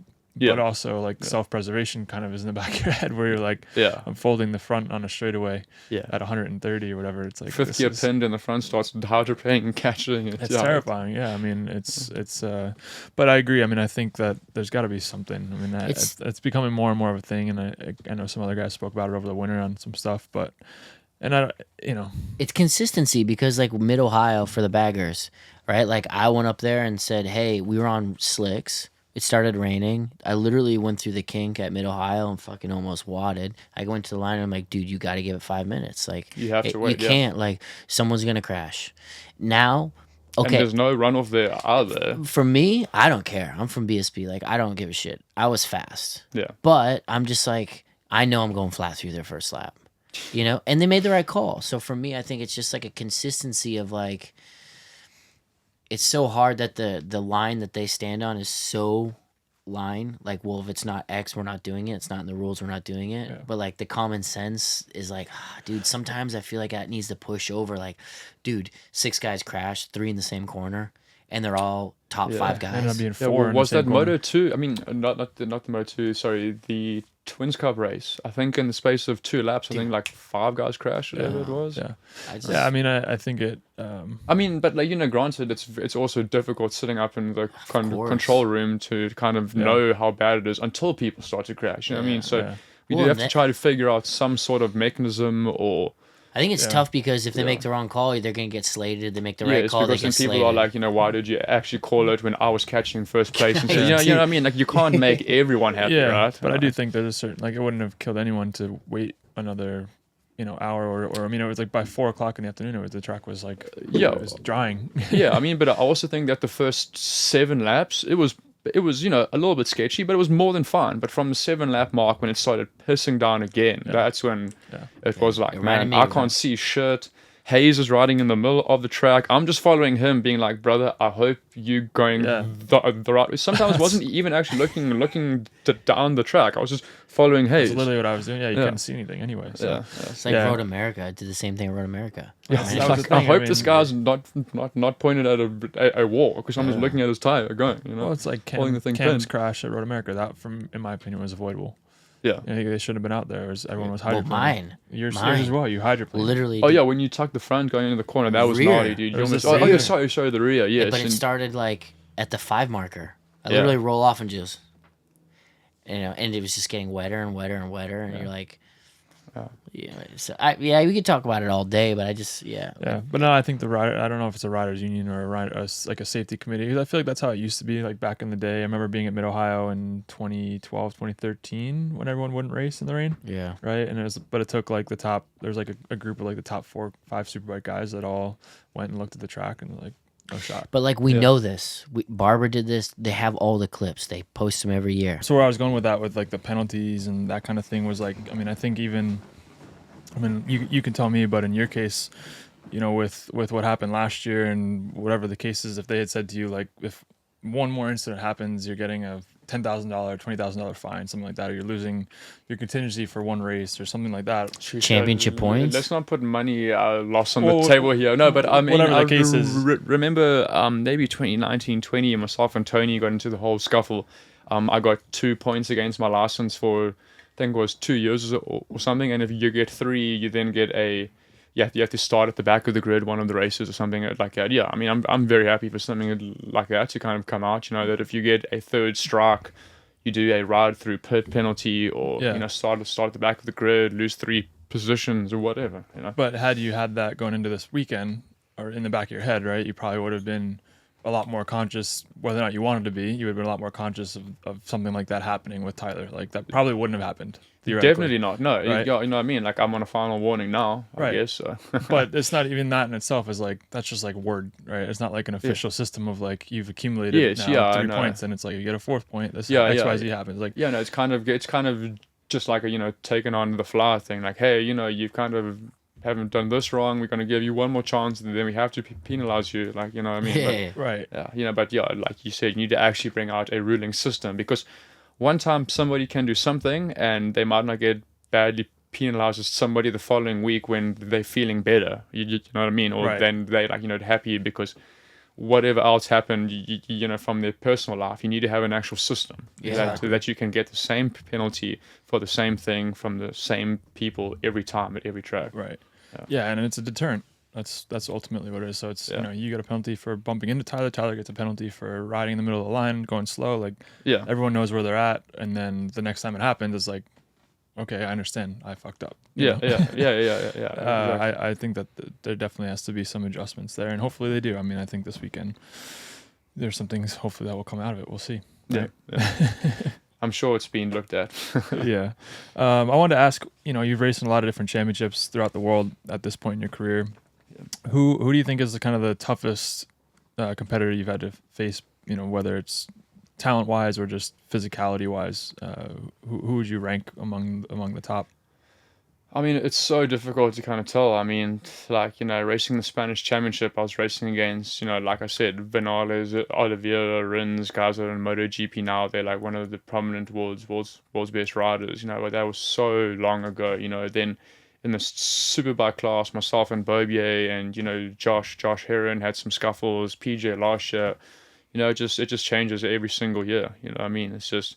PJ is really smart about hanging onto you and making moves at the final time. He doesn't like to fight, like back and forth. Whereas, Josh Heron would more so battle you every single lap, every single corner. So it just kind of changes every year and on the bikes, really.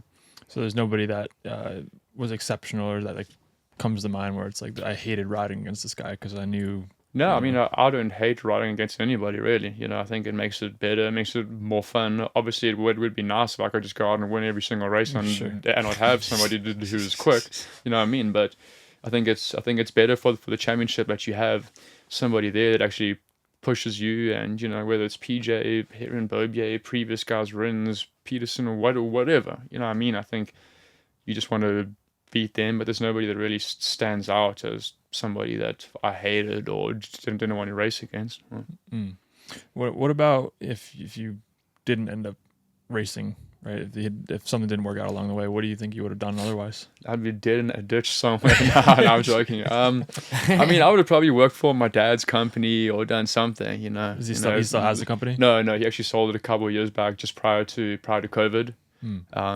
But I know that my brother worked there for many, many years, then he moved into a different company. But yeah, I mean, just be doing the regular old shit, Monday to Friday job, sitting at a desk somewhere, I guess. Is there something you would want to do? Like you could see yourself doing, per se?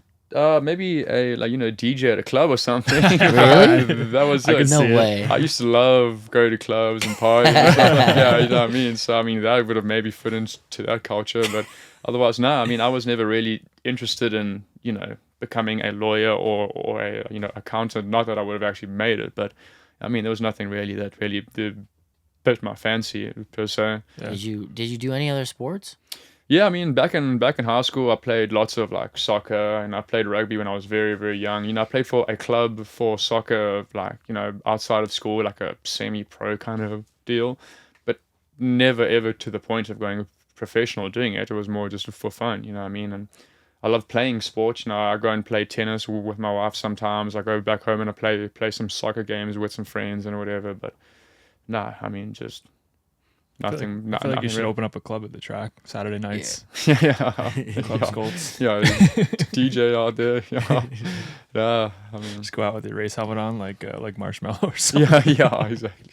What do you do like at home? Because I know social media wise, it doesn't paint the full picture of anyone these days. But I think you personally, you don't seem to share like a lot behind the scenes, just kind of your race stuff, and then that's it, and then you come back to the races and you're online again. But between, what else do you do? What are you doing at home like during the week?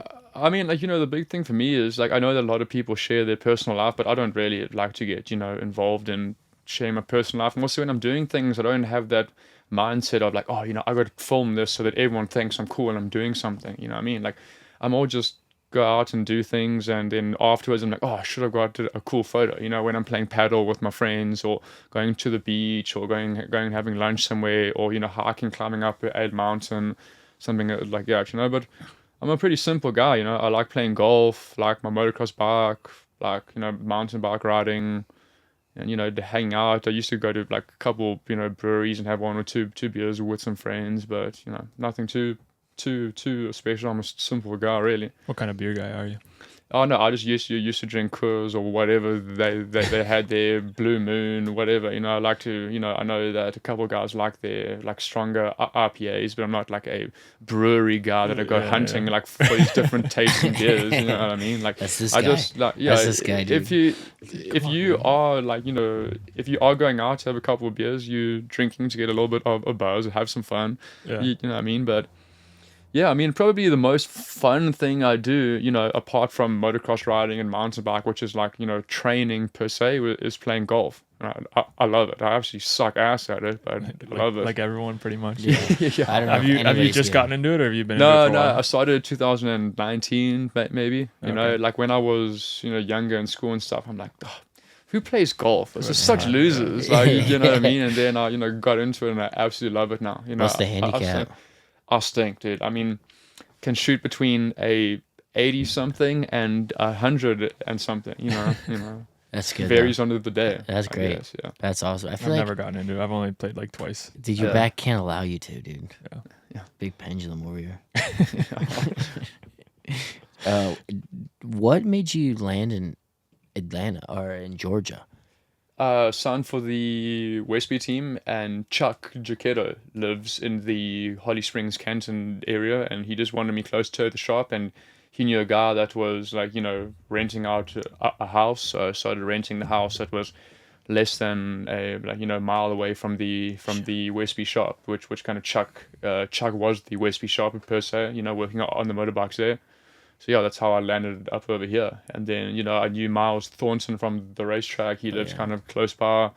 And then, hung out with him. He knew a couple of guys who lived close to me, and then started making friends, like, outside of the racing scene. And then, yeah, now I've got a really cool group of friends that we go play golf. We do pit bike riding, and you know what I mean? So kind of settled in nicely. But yeah, I mean, it's a very strange place for a foreigner to come. You always think of, going to Texas or California, where the motorbike scene is. But yeah, I mean, I'm very happy with where I live now. I got a cool group of friends. Like I was saying, we actually got a pit bike ride tomorrow night planned. You know what I mean? That's awesome. Like you hang got out. like a mini track, or you could just go in the woods? Yeah, go, behind one of the guys' houses. He has a couple of turns set up there, and I think like maybe 5, 6, 7 of us rock up and That's just sick. ride some pit bikes and bang some handlebars and Nice. hang out, man. Yeah, Peter. I'm not gonna put that on social. What's that? Though? As a Peter, yeah. Don't let the team boss owner, know. the boss man. Show So up banged up. was Westby your first getting paid Yes. ride? Yeah. So what was that like? Right? How old were you? You must have been 20. 23, 24 maybe. What was that? What was that feeling? Getting like, how did that come about? Right? Because we talk about it with everybody, like their first getting paid contract. What's that like? The feeling, the relief, or whatever. Yeah, I mean, I did the last 3 rounds of the 2016 season for them, and they kind of said, like, we want you to ride full-time for us in the championship in 17, and at that stage, I was like, man, I don't have a job, I don't have any money, so if you want me to come over here, you have to pay me a salary. Yeah, I mean, so I used the contingency money I got from the end of the 16 season. I had about $5,000 in the bank and rocked up over here, and yeah, fortunately, they started paying me a small salary then, but came over here with a single suitcase, $5,000 in the bank, and I was like, this shit had better work, or I'm going back home. So fortunately, I was treated extremely well over there, and yeah, I just progressed as the years went on.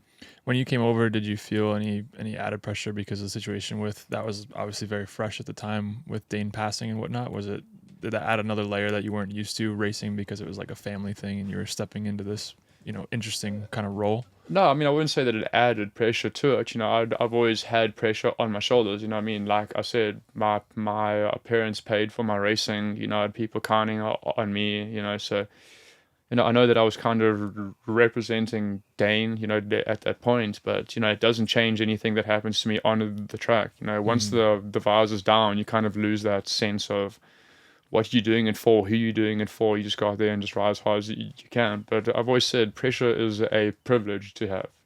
Fortunately, we are, sportsmen, and we have that added pressure, and sometimes it feels like the whole world is crashing down on you, but it's a privilege to have, really. Very few people get to actually have that feeling. Have you always had that mindset, or is it something you've kind of developed or learned, or have you gone through like mental training per se? No, it's just kind of learned over the years. You know what I mean? It's just like I said, I used to maybe let the anger and everything get the best of me when I felt that things weren't going the way that they should have. But over the years, you kind of develop skills and tricks and how to handle things, and just realize how lucky we are. Like I used to always worry about, if this happens, I'm losing my ride, and this happens, and this guy screwed me over, and I should have got this and that. But at the end of the day, like, the graveyard is full of guys who thought that they had more time. So I'm just privileged with every second that we get here racing. That's such a great mentality to have. Just going back, did you expect, obviously you said that, hey, you need to have a salary and whatnot to be over here, but I remember me getting my first salary ride, it almost doesn't feel real until like that first kind of check comes through. Yeah. Even like with the factory Harley deal, like I was like, dude, there's no way this is really real. Like Yeah, even yeah. though like it was real, it's just like you're just kind of waiting for it to maybe not happen. Did it feel like that at all? Because it's like your first time, like gonna actually get money to race a motorcycle and do like what you love. No, like from when I met, Trig and the team, I understood that they were very honorable people, So I kind of knew once they said they were going to do something, we had the contract signed, it was going to actually happen, But that first check that comes through, walking into the bank, cashing it as it slips in, you've got this much money coming through, you get like, woo, like, this is actually happening, man. Like, come on, let's go. Dude. Yeah, it's crazy. That's interesting. That's wild. Like, did with that sort of ride, did you have any contingencies directly from Yamaha or anything, or was it all? No, so actually at that stage, Westby were paying me a salary, and then I was on the Blue Crew deal, which is the privateer Yamaha deal.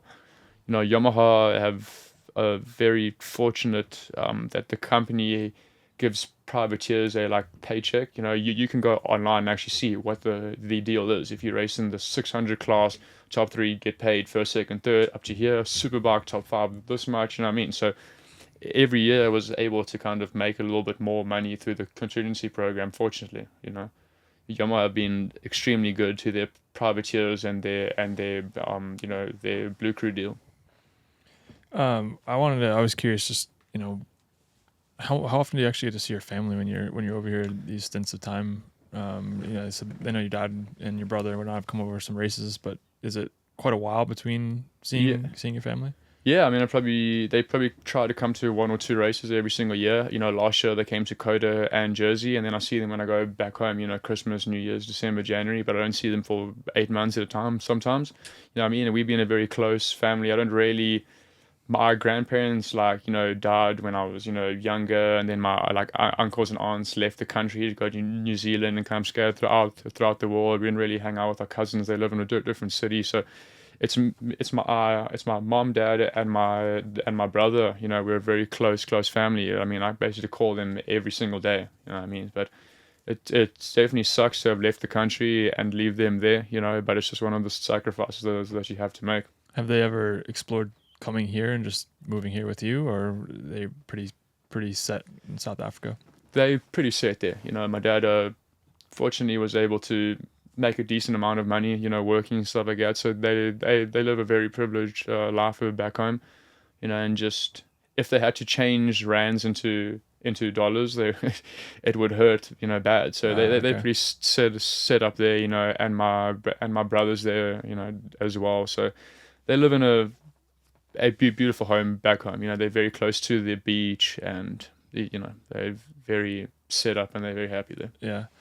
How long is the flight to get to South Africa? 16 hours. So it's not feasible to even like remotely see yourself commuting. Backwards and forwards, no. Yeah, it also costs about $1,500 every single flight. So no, it doesn't. You know, unless somebody wants to sponsor my flights home, I won't be doing it. It's like Herfoss, man. Yeah, I mean, he's to doing it Australia, this he's year, going right? back and forth. Yeah, but he also races in the Australian Superbike Championship store, right? Yeah, he is doing some stuff over there. But I know, Yeah. like last year, his wife came over and they tried doing the RV thing, right? And Yeah, I don't think that's going to happen. this year, I don't think Yeah. It seemed like that was as the ticket. start to realize how big the U.S. is real quick. Yes, I know. Like, you don't realize how big it is here. You know, even driving like Dakota, it's like 12 and a half hours from my house. Jersey's 10. This, like, you know, you don't realize. In California, it's like 20 something hours away. You know, I think that's South Africa to go from the furthest part to the opposite side is like 16 hours maybe. You know what I mean? And even that's pretty large. You know, but when I was racing, you know, in like the Rookies Cup, to go to France to Spain was like a 2.5 hour drive, which is it's nothing. insane. Yeah, you know what I mean? With like how small Europe is, you know, so going from country to country was very easy.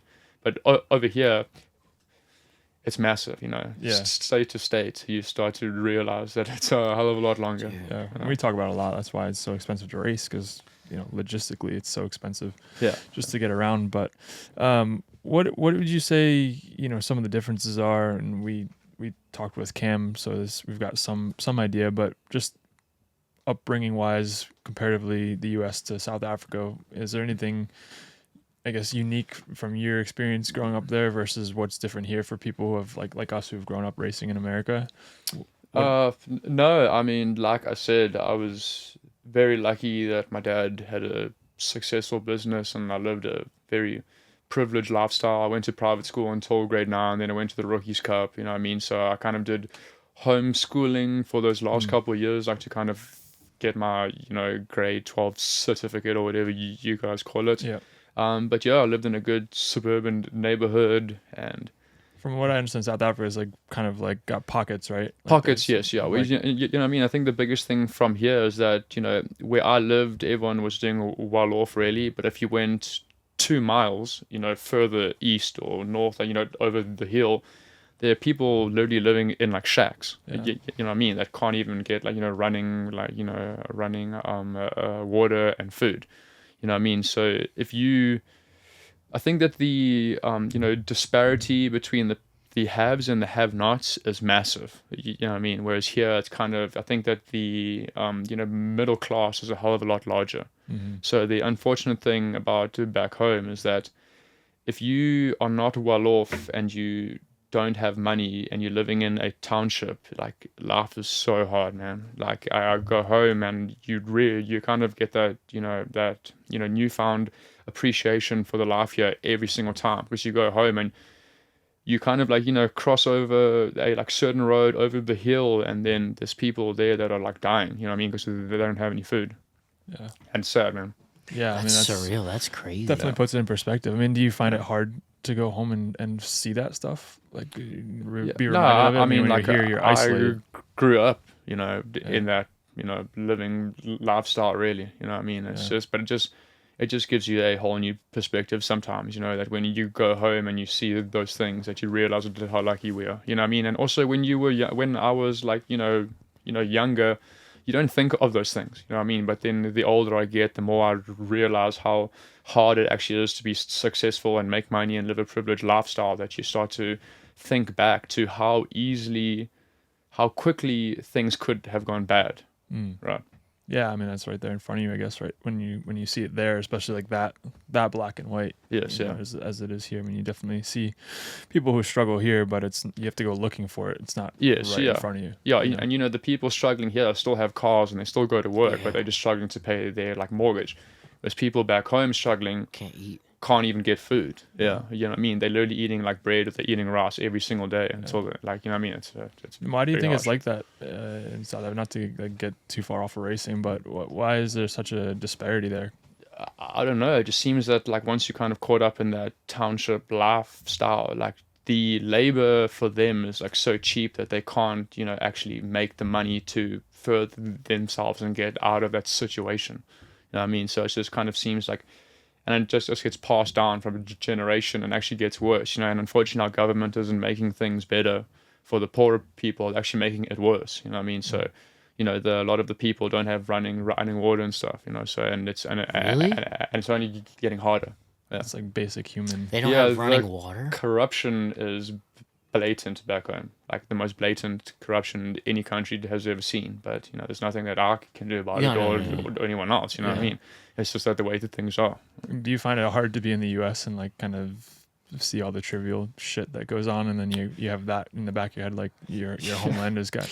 Yeah, I mean, I think that people they have no real problem, so they actually start to create problems for themselves, and they want to get angry for somebody else because they have nothing for themselves to get angry over, which is a bit of a problem that people have here. But at the end of the day, I don't watch. I try not to watch too much news. I try not to get worried about if this person thinks about it this way or they voted this way, then I don't like them. Like at the end of the day, I try to keep my pocket small. Of what I try to keep everything small. I try to just worry about myself, my family, my team, and my career. Really. Yeah. No, it's what you have to do, right? When you're locked in.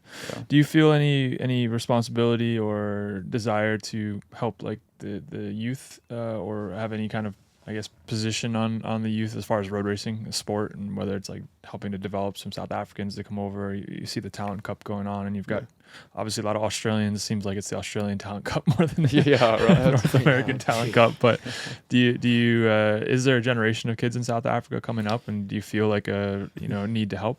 To be honest, I actually haven't gone to a race back home in the last 8 years because I spend most of the year here. So when I go back home, I don't see the guys racing, nothing. But I do go back to the KZN road racing scene and do the prize giving there sometimes.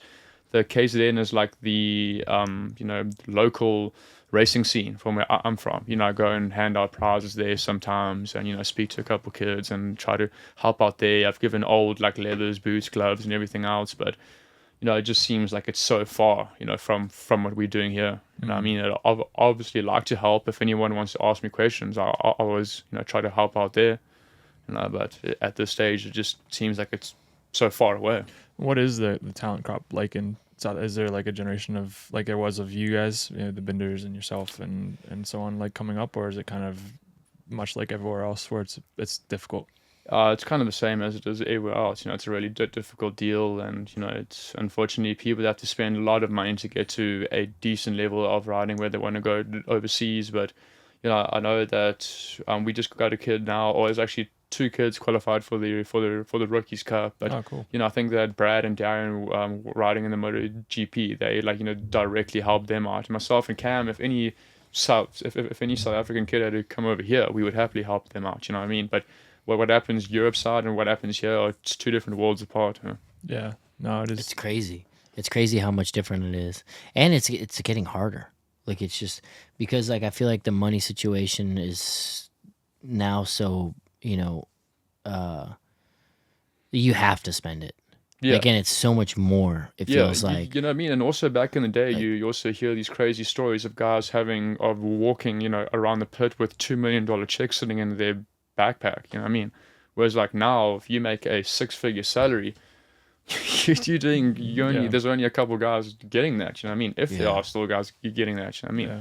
So it's just like the payouts are getting less. There's less factory deals. There's less seats available. So I think that that the actual the window for riders coming through is getting smaller and smaller. What is the coverage like in South Africa? Like, do they cover you here in America? Is it? Yeah. I mean, there's a couple magazines and stuff that always keep up to date with me and Cam, and they let the country know if they follow their page how we're doing. But I don't think there's any direct TV deals or anything coming to us. They're more worried about Brad Binder and the MotoGP. Do they cover that stuff though? Like the GPs? GPs? I mean, I guess he does like a couple local companies back home and gets sponsored by them and does TV adverts, and on the Red Bull cans back home they've got Brad Binder's face on that. Oh, they do? But I mean, that's cool. But unless you're at the top of the sport, they don't give a shit about you. Is he pretty big back home? Like no, Brad Binder's massive. He is. I don't even think he can go into local shops. That's kind of what I was asking. Like, it's not like America where like you could Marquez could turn up and nobody would know. Yes, yeah. Shit. No, I think he would get hounded if he had to even step into one of the shopping malls back home. He's a very, very prominent. I mean, he's probably one of the country's most famous, riders, athletes that we have. No way. And so how far below are you in terms of that, like visibility wise? Is it a No pretty one massive would gap? no one would even know. Granted, Really? unless you're a very diehard race fan, nobody even knows about myself and Cam racing in the local championship. Yeah. And why do you think there's such a big gap? Like, because in America, obviously, it's explainable. There's nobody gives a shit about road racing, but Yeah. on a broader scale, obviously, like I think it's the same deal. Road racing is such a small sport back home. They're more worried about soccer or something else. It's the same thing here. But also Brad's won a MotoGP race, so it's like thrown out to the whole public. Like, look at what a South African can do. But yeah, the road race scene is very small back home. that's interesting. Have you seen a bump since he's been over there doing so well? Has it helped at all, or not even? No, I guess it's like given a little bit more TV coverage and like like spotlight on the actual sport, but I don't think it's directly translated into more funding and more teams racing the national championship per se. Yeah, that's a shame, because you'd think, like, you'd see a guy making money and, on Red Bull cans, it'd be like, okay, that's inspiring kids to want to get into it. Yeah, but it's the same as, like, let's say Joe Roberts has to go into MotoGP or Gerloff had to win the World Superbike Championship. I don't think it would directly translate over here. I don't think it would change a single thing, right? Yeah, but I think the difference is, like, nobody knows who Joe Roberts is when he walks into a grocery store. Yeah, and he's sure. not on a Red Bull can. Like, that's what's interesting about it, is like there's at least one guy who's made it to that point of where people are paying that much attention. Yeah, You'd think it would kind of raise everything up. Whereas like here, it's like, I don't think anybody. Nikki Hayden was the largest probably American probably public figure, and the even last massive public figure. yeah, and outside of that, Travis Pastrana was probably the last household name for any kind of motorbike type of thing, right? Yeah. And there's still, you think of like how big, like the Deegans are, but Yeah, even I think Deegan's not a that- household name. He's got millions of followers, but he's not a household name. Like, you can't just turn up into the mall and be like, who the Deegans are, and people would be like, no idea. I think if he has to go out in like California or maybe Florida somewhere, people would definitely recognize him there. But if you go to like the middle of the country, like like what you said, you wouldn't even recognize the guy, not even know him. Yeah, I think it's like only those like certain small like motorbike or motocross sure. like What do the you think hubs. about speaking on Deegan? What do you think about that whole dynamic? Like, obviously he's playing into the bad boy thing a little bit with the recent arrest, but Yeah. do you think our sport needs some more of that? Do you think, like, when you have these little tussles, or there's some drama and things like that, like, do you think it's needed? I guess people would love to see the rivalries and competition and people butting heads. But at the end of the day, I don't think that making a public bad boy scene is going to help us out. You know what I mean? Maybe if there were a lot more like sponsors involved, but the only thing like I'm just worried about now is if you do something wrong, outside of the racing, that you're going to actually lose your seat. Sure. Because there's no one in the sport that's at that level where it's like that they are actually willing to accept you going to jail for racing your car at night, that you can still keep your ride.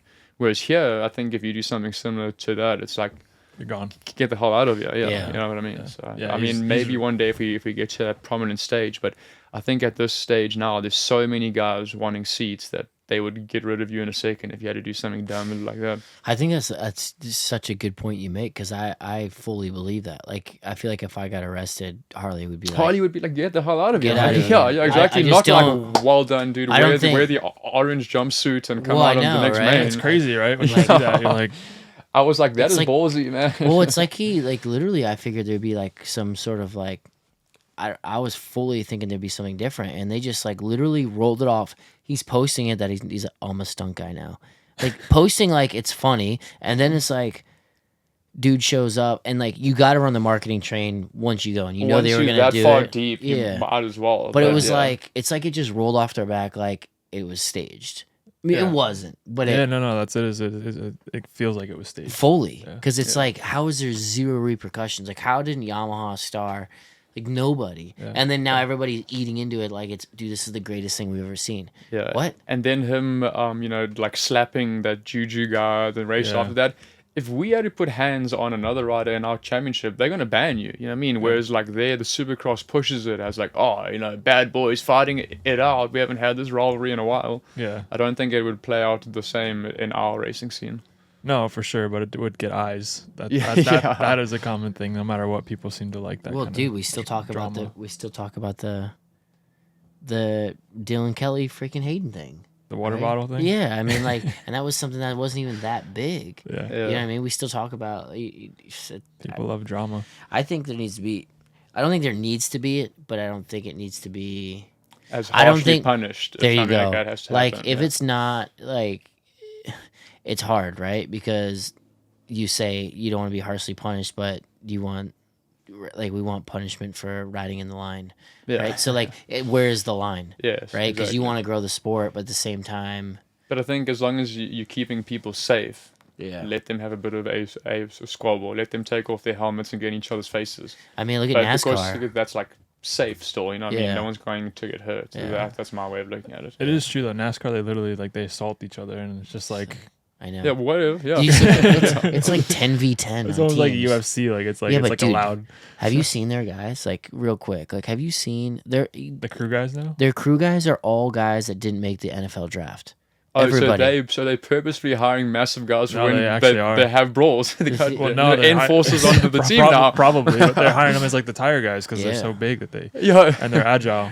don't come and fuck around here. I'll Literally.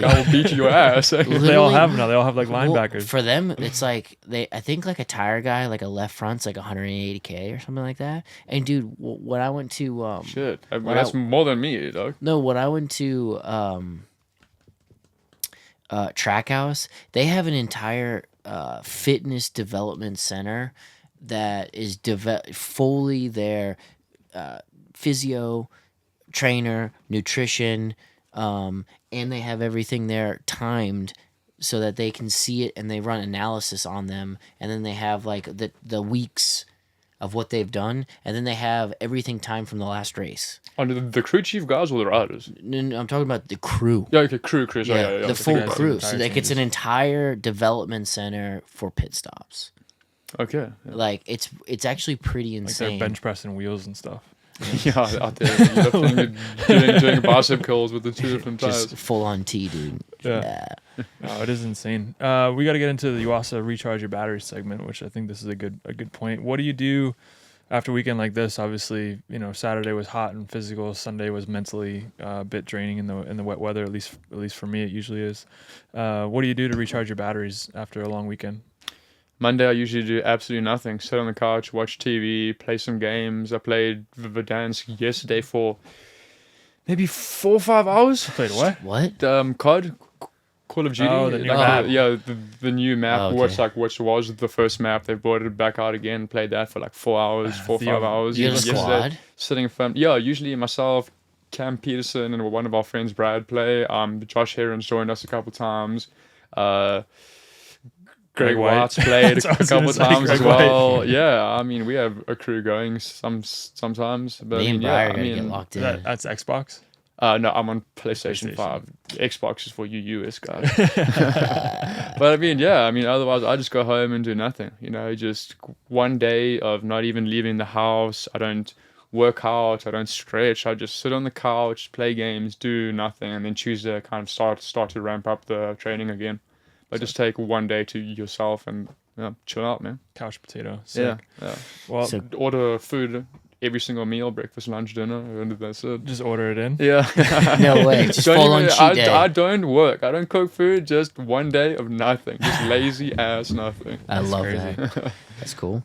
Well, that's our Yuasa recharge your battery segment. Yuasa battery setting the standard for power sports batteries since 1979.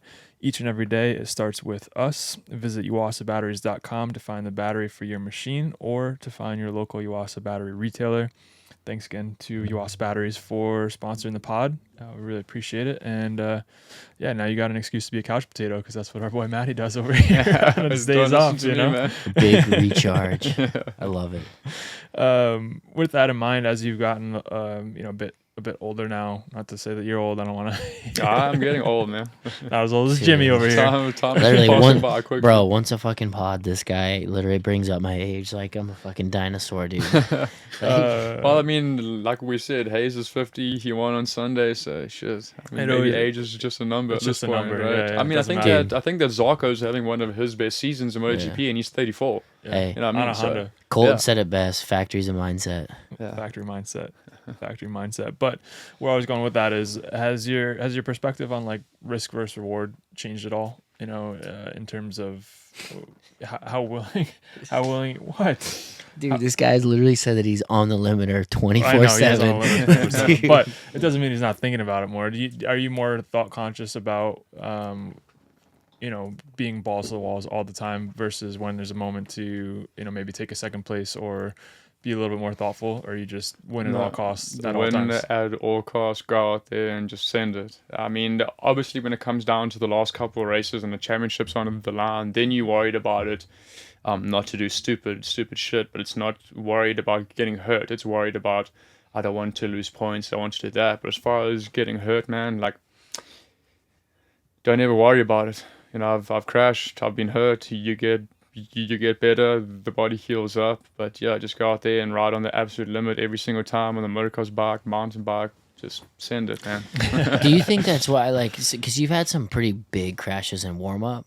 Is it just because every session you're just? There was a year, I think one of the Westby years, you had like 3 in warm up. Yeah. I mean, that was the only time, like, my crew chief Ed, at that point, I've ever seen him angry. I think it was the Atlanta round was the first one. Totaled the bike on the Sunday morning warm up there, and we went to VIR after that. Totaled the bike on the warm up there, and walked into the semi, and he's just sitting there shaking his head. He's like, "Come on, mate." And I was like, "Okay, this is the last time I can do something here like this." But the Sunday morning warm up, you like look at the data, you make these massive changes, and you want to go out there and get to the same lap time that you did previously, and maybe the track isn't up to temperature yet. Maybe your mind is still, slower from the night's sleep, whatever it is. And yeah, I've definitely totaled a few on Sunday morning warm up, and the team are not pumped, because they always have to build a brand new bike again. But yeah, I mean, it's part of the deal, I guess. With the Westby, was there ever any was there anything expense spared, or was it full whatever you needed to win? No, I mean, there was always... obviously like we saving costs with certain things at points like that, you know what I mean? But there was never a point where it was like, hey, listen, if you have to crash, we're not doing the session or whatever. There was always enough backing, even with the Strack Racing now, that's never ever like, hey, you can't crash because we don't have the money to fix this, and if you break this part, we don't have that, and we have to go and stock one of this, you know what I mean? So I'm super fortunate with how things have gone. I don't want to throw bikes down, but I guess that's part of it. I mean, if you have to always be pushing and trying to search for time, and you go down sometimes, and just unfortunately, some of my crashes always seem to be in the fastest part of the track, which actually totals bikes more. But I think that's where you make up the most time is on the faster corners. On a super slow, hard braking corner like Charlotte's Web, if you looked at the sector 2 time, which is basically the brake zone in there and coming out, from first to sixth was like 0.1 of a second gap difference. But then sector 3, which is like the high speed parts, there's like 0.4 of a difference from first to third. You know what I mean? So it's the faster corners you make up the most time, but you also pay the highest price of crashing there. Yeah. No, it's true. Have you ever been in a position where you've had to think about like where a team hasn't had that backing, and you had to think like, if I crash, I'm not gonna be able to race, or they're gonna cut back, or they're going to get rid of me, or something like that? Have you been in that position before? Yeah, in the German championship, my dad had to pay for the crash damage when I crashed there. And I think one of the crashes ended up the bike rolling over each other, and it was like 5,000 euros, whatever it was, to get the bike fixed, you know what I mean? And it was like quite a big deal. So then the next couple practices or races, you have that mindset of like, man, I don't want to total the spark again, you know what I mean? And then you kind of see that your lap time slow down slightly. You know what I mean? So I think, unfortunately, if you want to be in the top of your game, you can't have those worries in the back of your head. Yeah, no, I agree. I mean, I've been in that position before where it's definitely a lot easier when you're not having to think about. Yeah, where you're like, man, if I have to low end tuck this thing over here, I'm going to be paying for this for the next 6 months out of pocket. And it definitely changes the way you approach things. Yeah, I mean, it gives you like a little bit of perspective on the guys who are very, very privateer. I mean, we're all kind of privateer these days, but truly privateer. I think I rode a bike off, or close to rode a bike off in January that I was like on a borrowed bike. Somebody lent me a bike to ride. It was the first time I've ever had to pay out of my own pocket it was like 10 grand. Oof. And it was the most painful thing. And I'm like, people do this for fun. Yeah, no. People exactly. actually do this for fun. Yeah, I'm like, no, it's I would crazy. never. Yeah. It's crazy. Like it's like I'm at the point. It's really really tough. Like if something were to happen with the Harley deal and I don't get on a good deal, it's like I don't see myself going back out and like in, No, a, in a van and I- trying to. I can't, you know what I mean? Like, I'm paying for my family, I'm paying for myself, you know what I mean? Like, and I can't afford to just do this for fun and Yeah. spend $10,000 a race weekend. I mean, even like, what is a set of tires? $500, whatever, $300, whatever. It's like you burn tires up in 15 laps. If you want to be competitive at a testing day, you go through 4 sets of tires. You know what I mean? It's like, I do can't it. afford to just be spending money like that, man. Like, it's crazy. I mean, like, all the respect to the guys who are going there just for the absolute love of the sport and spending all this money. I mean, Yeah. I respect the hell out of it. Speaking of that, like now that you've been getting paid a salary for the last, I don't know, 5-6 years. Yeah, since 17. Okay, so much longer. Have you been trying to think about the future as far as financially, or is it year by year still? Like, is it not that, not that good, or like how do you manage that scenario? I know we try to talk about it a little bit because I don't think it gets talked out enough. We talk about it all the time. I'm like, if you have a good year, like if you did a couple smart moves 10 years ago when we won our championships, we'd be in maybe a little bit better situation than we are now, but you got to live and learn a little bit. Yeah, I mean, financially, I've been very smart with my money. I don't buy frivolous stuff. Like, I'm driving a truck now with 130,000 miles on it. Like, I don't like spending money on shit. Like, but after my racing career is done, by no means am I going to just sail off into the sunset and not have to work. You know what I mean? That's just the way the racing is now. I try to save as much as I can, but as far as thinking about a plan B, there never has been one. It's plan A and give 100% into that. When that time unfortunately comes, I'll worry about it then. Yeah. What about you're married? You've been married for how many years now? Shit, 3-4 years now. Not to put you on the You're spot. gonna get me in trouble. The calculation. We're deep into it. She probably won't make it this time. Yeah, hopefully not. Love you. Yeah. What about kids? Is that something on your radar at all? Yeah, it's definitely something on the radar now. We're getting a little bit older. And we always said once we get settled into the country, we kind of start thinking about that. Whereas, before we're worried about visas and traveling backwards and forwards, and with the whole COVID thing happening, kind of postponed that a little bit. But yeah, I mean, it's definitely on the cards sometime soon.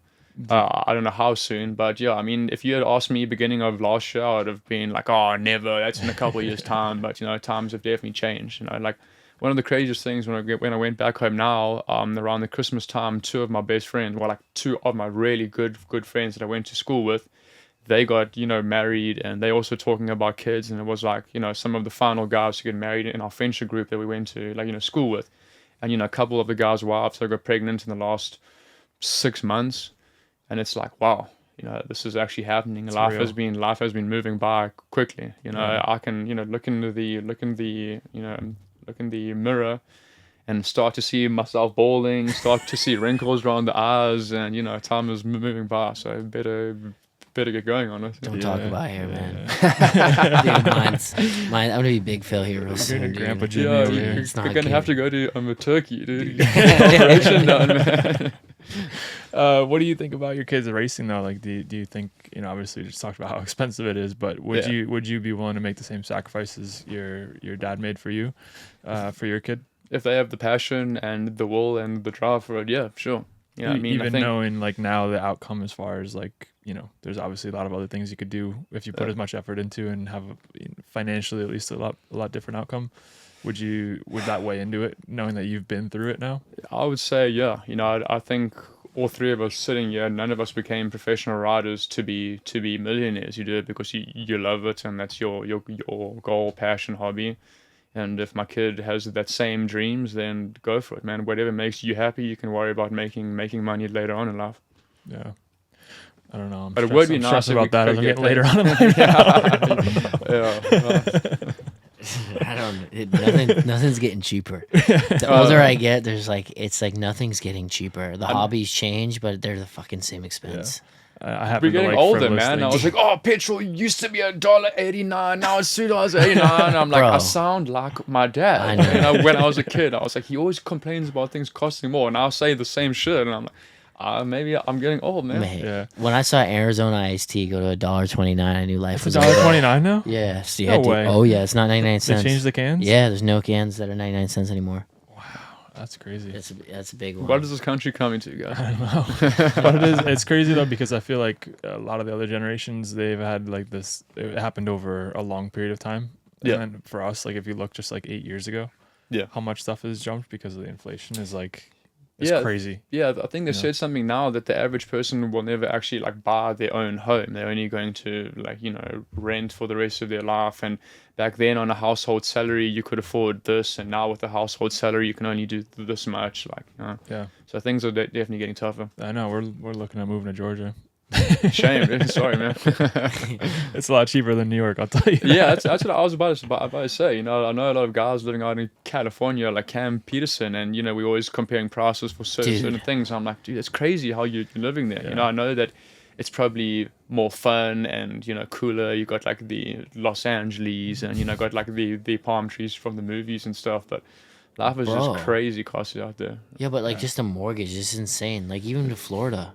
Yeah. Like, dude, it's just crazy. Like, it's like you can't even fathom people spending that amount of money on just certain things. I mean, this guy knows you lived on the fucking beach, bro. Yeah. Dude. No, it didn't last very long. Dude, you were 6 months. That was it. Racing took all the money, man. About broke. Yeah. We had my one Superbike here. And So that do was you? it. But for like from like a financial perspective, are you like? Do you have like stocks, and are you like trying to build wealth in different ways, or are you just like? Yeah, no. I mean, I've definitely got some money, you know, So you're put up doing- in some things. You know, unfortunately, the stock market, I'm down a couple $1,000 now with how things are Yeah. going. But I mean, yeah, I've been pretty smart with my money. You know, I don't keep, you know, lots of money sitting in a like, you know, checking account that I Yeah. can just bring out money. I've got lots of stuff like tied up in Okay. different areas. And you know, my dad was, you know, extremely smart with his money. He's kind of helped me out a lot. Great. Yeah.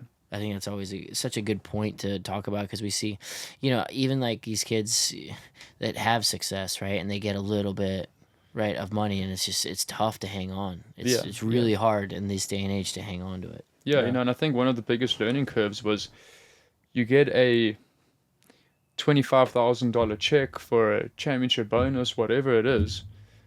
Like $12,000 of that goes to tax. You get this check and you like, oh, I got 25 grand. You don't have 25 grand. Yeah. You've only got half of that. Half of it goes to tax, man. Yeah. Like which like a lot of people think they're getting paid this much money. You're only getting paid 60% of that. The other bit goes towards tax. You know what I mean? So it's like that's also a big learning curve. You know How what I does mean? that Tell work me for about you it. in your situation with like income and tax? Do you have to pay in South Africa too? No. I think if you spend more than 120 days back in South Africa, you then would have to pay double tax.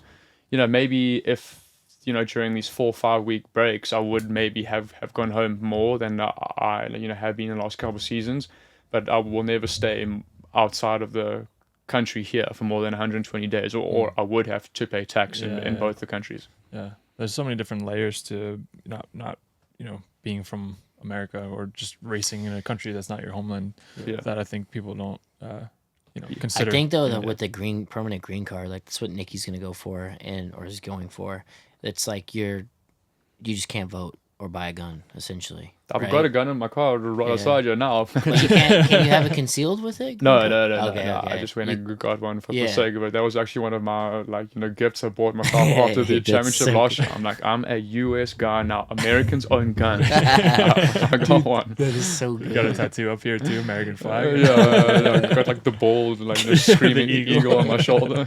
Big Harley Davidson Damn, I across was your gonna back. say. Yeah. I was like, dude, you're on a And a Harley, dude? Yamaha thing on my forehead. Yeah, Yeah. exactly. Oh man. Well, I think I don't know, Jimmy. You got anything else? Dude, I'm pretty freaking. I don't know, man. What else? What's something that somebody doesn't know about you? Nothing, man. Pretty simple guy. Like I said, I mean, basically told you what I like doing on the weekends. I mean, golf, video games, mountain bike riding. That's it. You know what I mean? But obviously, racing the Supersport now, the goal is to win the championship. Like to say, thanks to Strack Racing, if they even sit around this long in. You know, Peter and Jess have been great. great people. You know, thanks to City Boots, Revit others, HJC helmet. I just keep on progressing with the bike this year and just mainly focus on the championship really. And just It's a full-on podium interview. great luck to everyone. Yeah, thank you. Anyone else you'd like to thank? Thanks holy to shit. my, Doggo back home, Max. Baby What Jesus. Baby Jesus. Growing up, though, you said you went to private school. When did you stop from private school? Grade 9 when I qualified for the Rookies Cup. Oh, grade 9. So then what? So private school, were you like having like dressed up like in a suit and shit? No. Fortunately, it wasn't like a crazy private school. We had to wear like a proper suit. Like we were pretty lax on like what we wore. Like we had to wear like uniforms and stuff. But yeah, I mean that was really.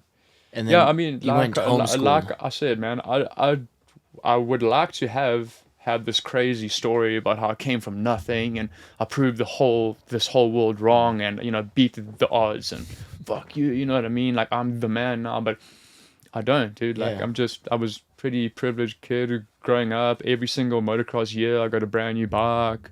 Dad was able to kind of pay for some rides, and maybe the biggest thing that I had to overcome was just the comfortability of life. You know what I mean? Just having to dig deep when I could have just chilled back and let things happen for me. You know what I mean? That's basically the biggest deal that I had to come up with. Obviously losing rides and everything else hurt and gave me fuel and fire, you know what I mean? But it was never like, if I don't race, I'm going to be poor and I'm going to struggle for the rest of my life, you know what I mean? So it's just...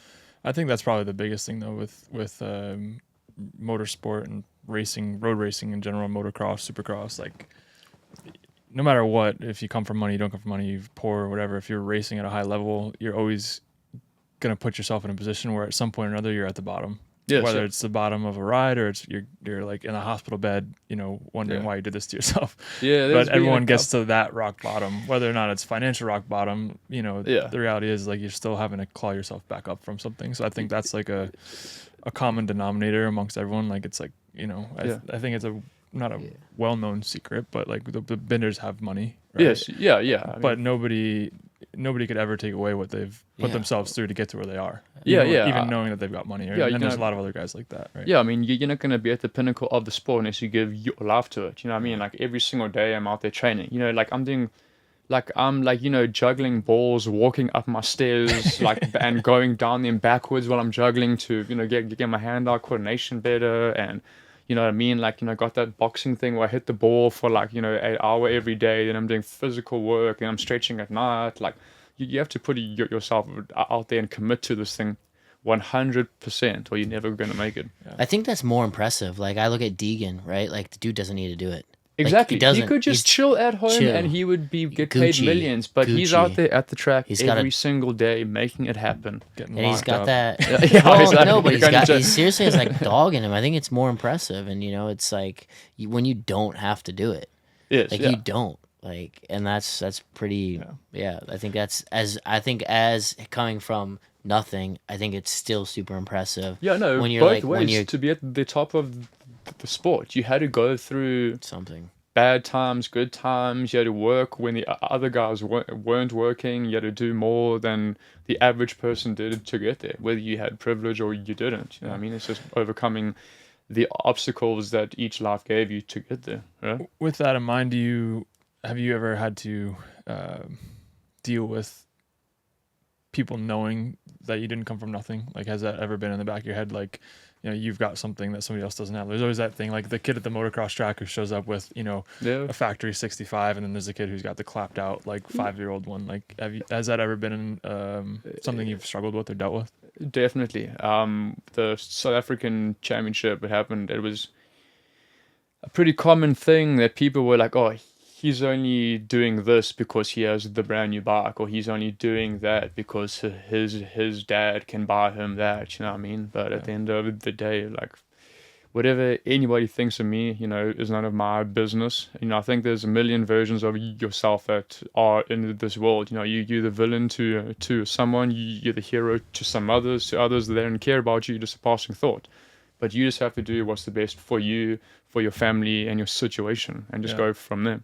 Was there a certain point where that dissipated for you, where that became less of a thing? Like, did you get to like a certain level? There's maybe the Rookies Cup where it's a little bit more like everyone's. Yes, yeah. Probably I say that the Rookies Cup was the changing point for me. That it was like I got here because of my own merit, of my own riding, of my own speed, not because I had a newer bike than somebody else. At the Rookies Cup, everyone rocks up on the same day, same bike that you've never seen, those Metric piece of shit bikes, and you have to ride and they take the best ones. You know what I mean? So that was a changing point. That it was like I did this myself. There was no one else there, and there's no other reason than I was good enough to be there. Yeah. Have you struggled with anything else throughout your career that you've had to kind of overcome personally? The stuttering was definitely a massive part for me. Obviously, I'm a hell of a lot better now, because when I was a kid, I couldn't even talk properly, man. Like, really? literally couldn't even get a single word out, and Was obviously got laughed at, and told I'm an idiot and the R word, and you know what I mean. But like, I think as the older I got, I just started brushing things off, and sometimes it sucks because there are certain days that are way worse than the next. But you just got to roll with the punches, and it's not going to stop me doing what I want to do. But yeah, I mean, when I don't have to speak on camera, I would prefer not to. Yeah. You know what I mean? But it's just unfortunately the way things are. I'm very fortunate in certain areas of my life, and I have to deal with having a stutter. So be it, man. So that's been something you've dealt with since you were just naturally as a kid. Yeah.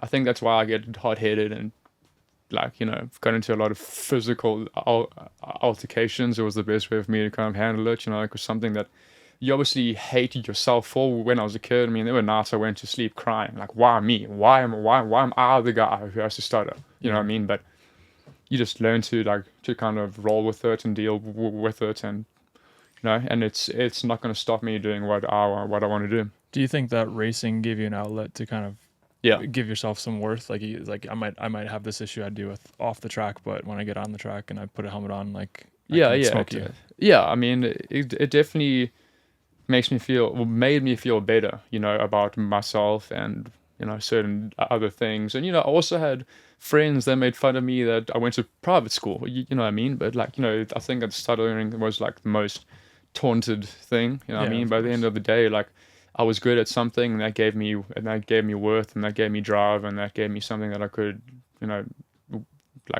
keep on going for. You know what I mean? Instead of feeling sorry for myself.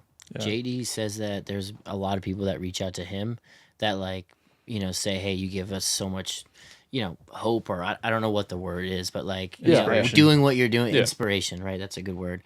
Do people reach out to you on that at all? Like, hey, yeah. I mean, I've had a couple guys mention that they used to stutter a lot, and they do stutter, and they see me out there talking on camera, and sometimes I stutter badly, and I know that I pull my face when I speak, but kind of just give them the whole hey man, you are you can't change it. Learn to accept the things, love yourself for who you are, and you might not be perfect, but it could always be worse. You know what I mean? But don't let stuttering stop you from actually doing what you want to do. Follow your dreams, man. Yeah. What do you actually do to like you said, you've gotten better with it? Is it just from years of being more comfortable, or is there actually things you do? Just there's certain words that I know that I can't say. So when I speak to people, usually I know what I'm going to say before I actually say it. And while I'm speaking to you, I'm thinking a couple words, in front of that. And if I'm going to stutter on a word, I try to change it before I get to that word. You know what I mean? Because you can feel when it's going to happen. You can feel okay, when I'm going to say Strack Racing. Sometimes I'm I'd like to thank my team. So instead of saying Strack and stuttering on the S for Strack, swap it out. I'll say my team, just as I can get there to the word.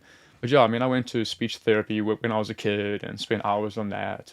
I think it just gets better as the older you get. So there's not you don't continue to see a tutor or a therapist or something for that. It's just kind of I just got to the point of this is it, man. Learn to accept it, and some days are worse than the other ones, but I mean that's it. Just carry on doing what I want to do. Don't let anything slow you down. Do you feel like you I don't want to say hide from it, but do you feel like it's something that you're not outward about very often? You try to it's an elephant in the room kind of thing that you just don't really acknowledge, or? No, every single time I meet a new person, I'm don't stutter, and really? Actually makes it work. Of course. You know what I mean? I think that's and I think that's why maybe on the TV, like when I'm speaking to people out, like when I'm like in front of the camera, like I might not seem like a happy-go-lucky guy because I'm so worried about stuttering, you know what I mean? And I'm not comfortable, and the camera makes it worse.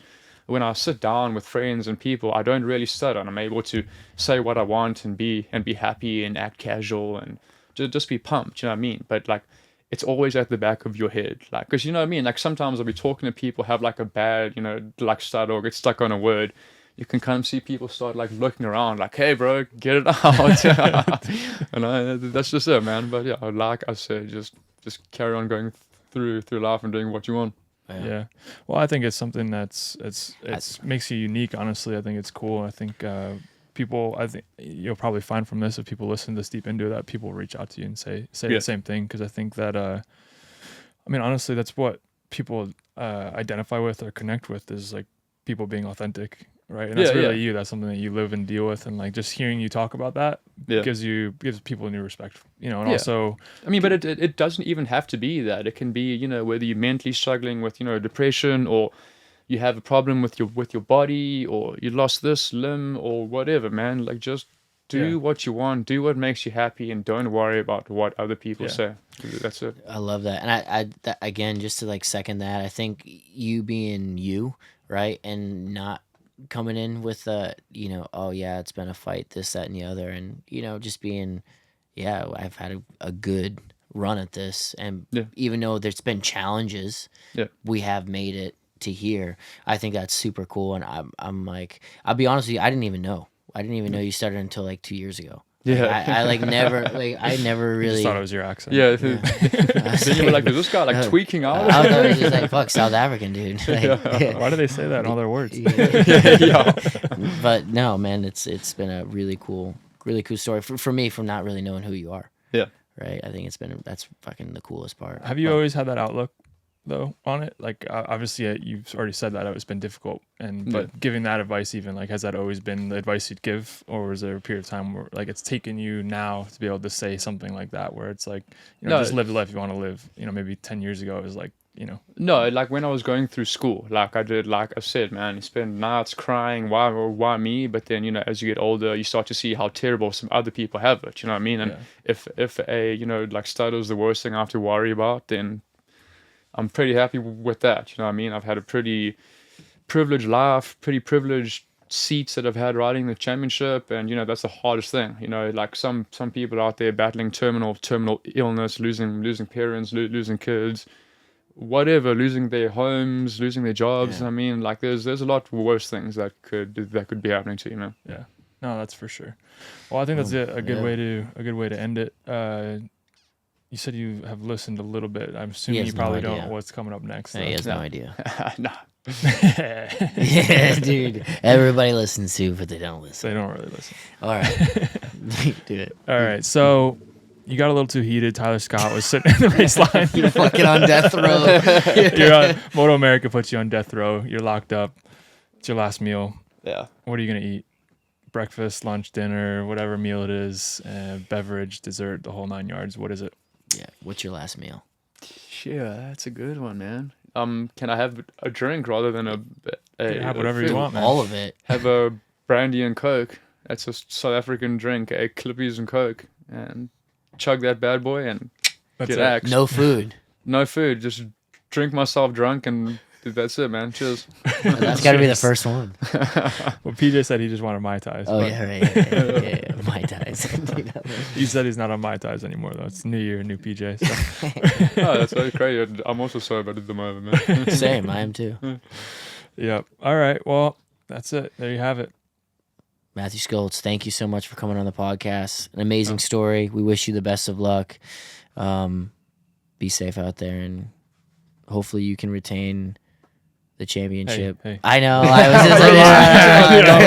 was just I know. I was going to say, I want this guy to be, but I don't really care. It is fun. I enjoy riding around you. I know you're ferocious to be on track with, but it to be able to ride around you is I learned something, and it's cool to be out there, and hopefully we have some more battles out there on the track. Clean, nice. Yeah. Battles. No more the hands waving each other. Wait. Now that you've been on on my side, it's fine. Dude. Yeah, exactly. Flicking Real someone quick, else. but where was it? Coda last year. Who were you mad at in the Rahal team? PJ. PJ, and then you were riding behind him. The Well, I whole thought I was time. gonna have to put and my I was bike like, on the dude, ground. I was like, is this gonna be a tall boy just fucking whoop? Like, what's going I on? mean, like, I would never physically ever touch somebody at the racetrack, but just sometimes, the heat of the moment, I gotta See let red. you know that I'm not happy with you, man. No, Yeah. I think you need it though. But like I mean, all right, yeah. There's some times, but if Alicia Spargo didn't throw his hands up, then like MotoGP would be pretty fucking dull. Yeah. Do you know what I mean? Like, Yeah, like if yeah. certain people didn't have their character, right? It's got to be within reason. Like shit would be dull. So like you Yeah. are who you are. Yeah, you try to control it, but like, dude, shit gets tempered. Like I said, you the villain to some, and then you the hero to others. sometimes I do it just to fuck with people. I'm not even You mad. drive I'll past just, them, I'll you're just, like, your bike, pointing at their bike and carry on driving off, dude. yeah, fuck you. Yeah, exactly. Seriously though, it's been great. Thanks for coming on the podcast and Where can people follow you at? What's your deals on the internet? Just Mathew Scholtz on the Instagram handle, Mathew Scholtz Racing on Facebook, and don't do anything else really. Who runs your Facebook page? I want to know. My mom runs it. So that's all, dude. That is a whole different story, man. So It's like TMZ, but it's just about Matthew on his Facebook pages. dude, it's I crazy. love it. I don't know if I follow her, if it just shows up on my thing No, of like things you might want to see. Don't follow it, dude. So it started off as she just wanted to like feel like she's part of the whole racing thing still, because she was very much involved. Took me to the MotoAmerica track before we went to school. I used to wake up at like 5 a.m, get to the MotoAmerica track by 5:30, ride 5:30 to 6:30, get in the car at 7 and go to school What? at 7:30. wait, it was sunny? Yeah, the sun comes up at like 4:30 in the morning during summer there. Near the equator, Holy dude. shit. Yeah. So we used to go to motocross before. So my mom was always there for everything. Then she started this Facebook page and it had like 50-something people of like her friends on that. And it was like, hey, you can carry on doing this. And then it just started growing. And like now she's so passionate about it. Like she spends every day. She's like, Matthew, you got 150 likes on your last post. I'm like, I don't care, but you have at it, mom. Like, and it makes her happy. So I'll just let her carry on doing Yeah, it. of man. course. So funny. That's I always thought it was like the Westby team or something, like doing it for all those years. I know. It's like insider information too. And Yeah, she's I know, quick with and it. she's like posting up like the schedule and saying like this is like blah blah blah ... Colleen Scholtz wrote this. I'm like, you don't have to write that you wrote it, mom. But, like, whatever. That's amazing. Run That's super by. cool. Well, there you go. Follow Maddie on the internet, and we'll be back soon. I know we're what's this number? This will be number 4 for the year. We got to make up a couple more, but we got some coming. We'll do another one in Atlanta for you guys. Hit us with some messages on who you want to hear on the pod. Trying to get some Definitely. new guests. So, Yep, definitely. all right, Cool. Thanks, boys. See you. All right, guys. Cheers. Thank you.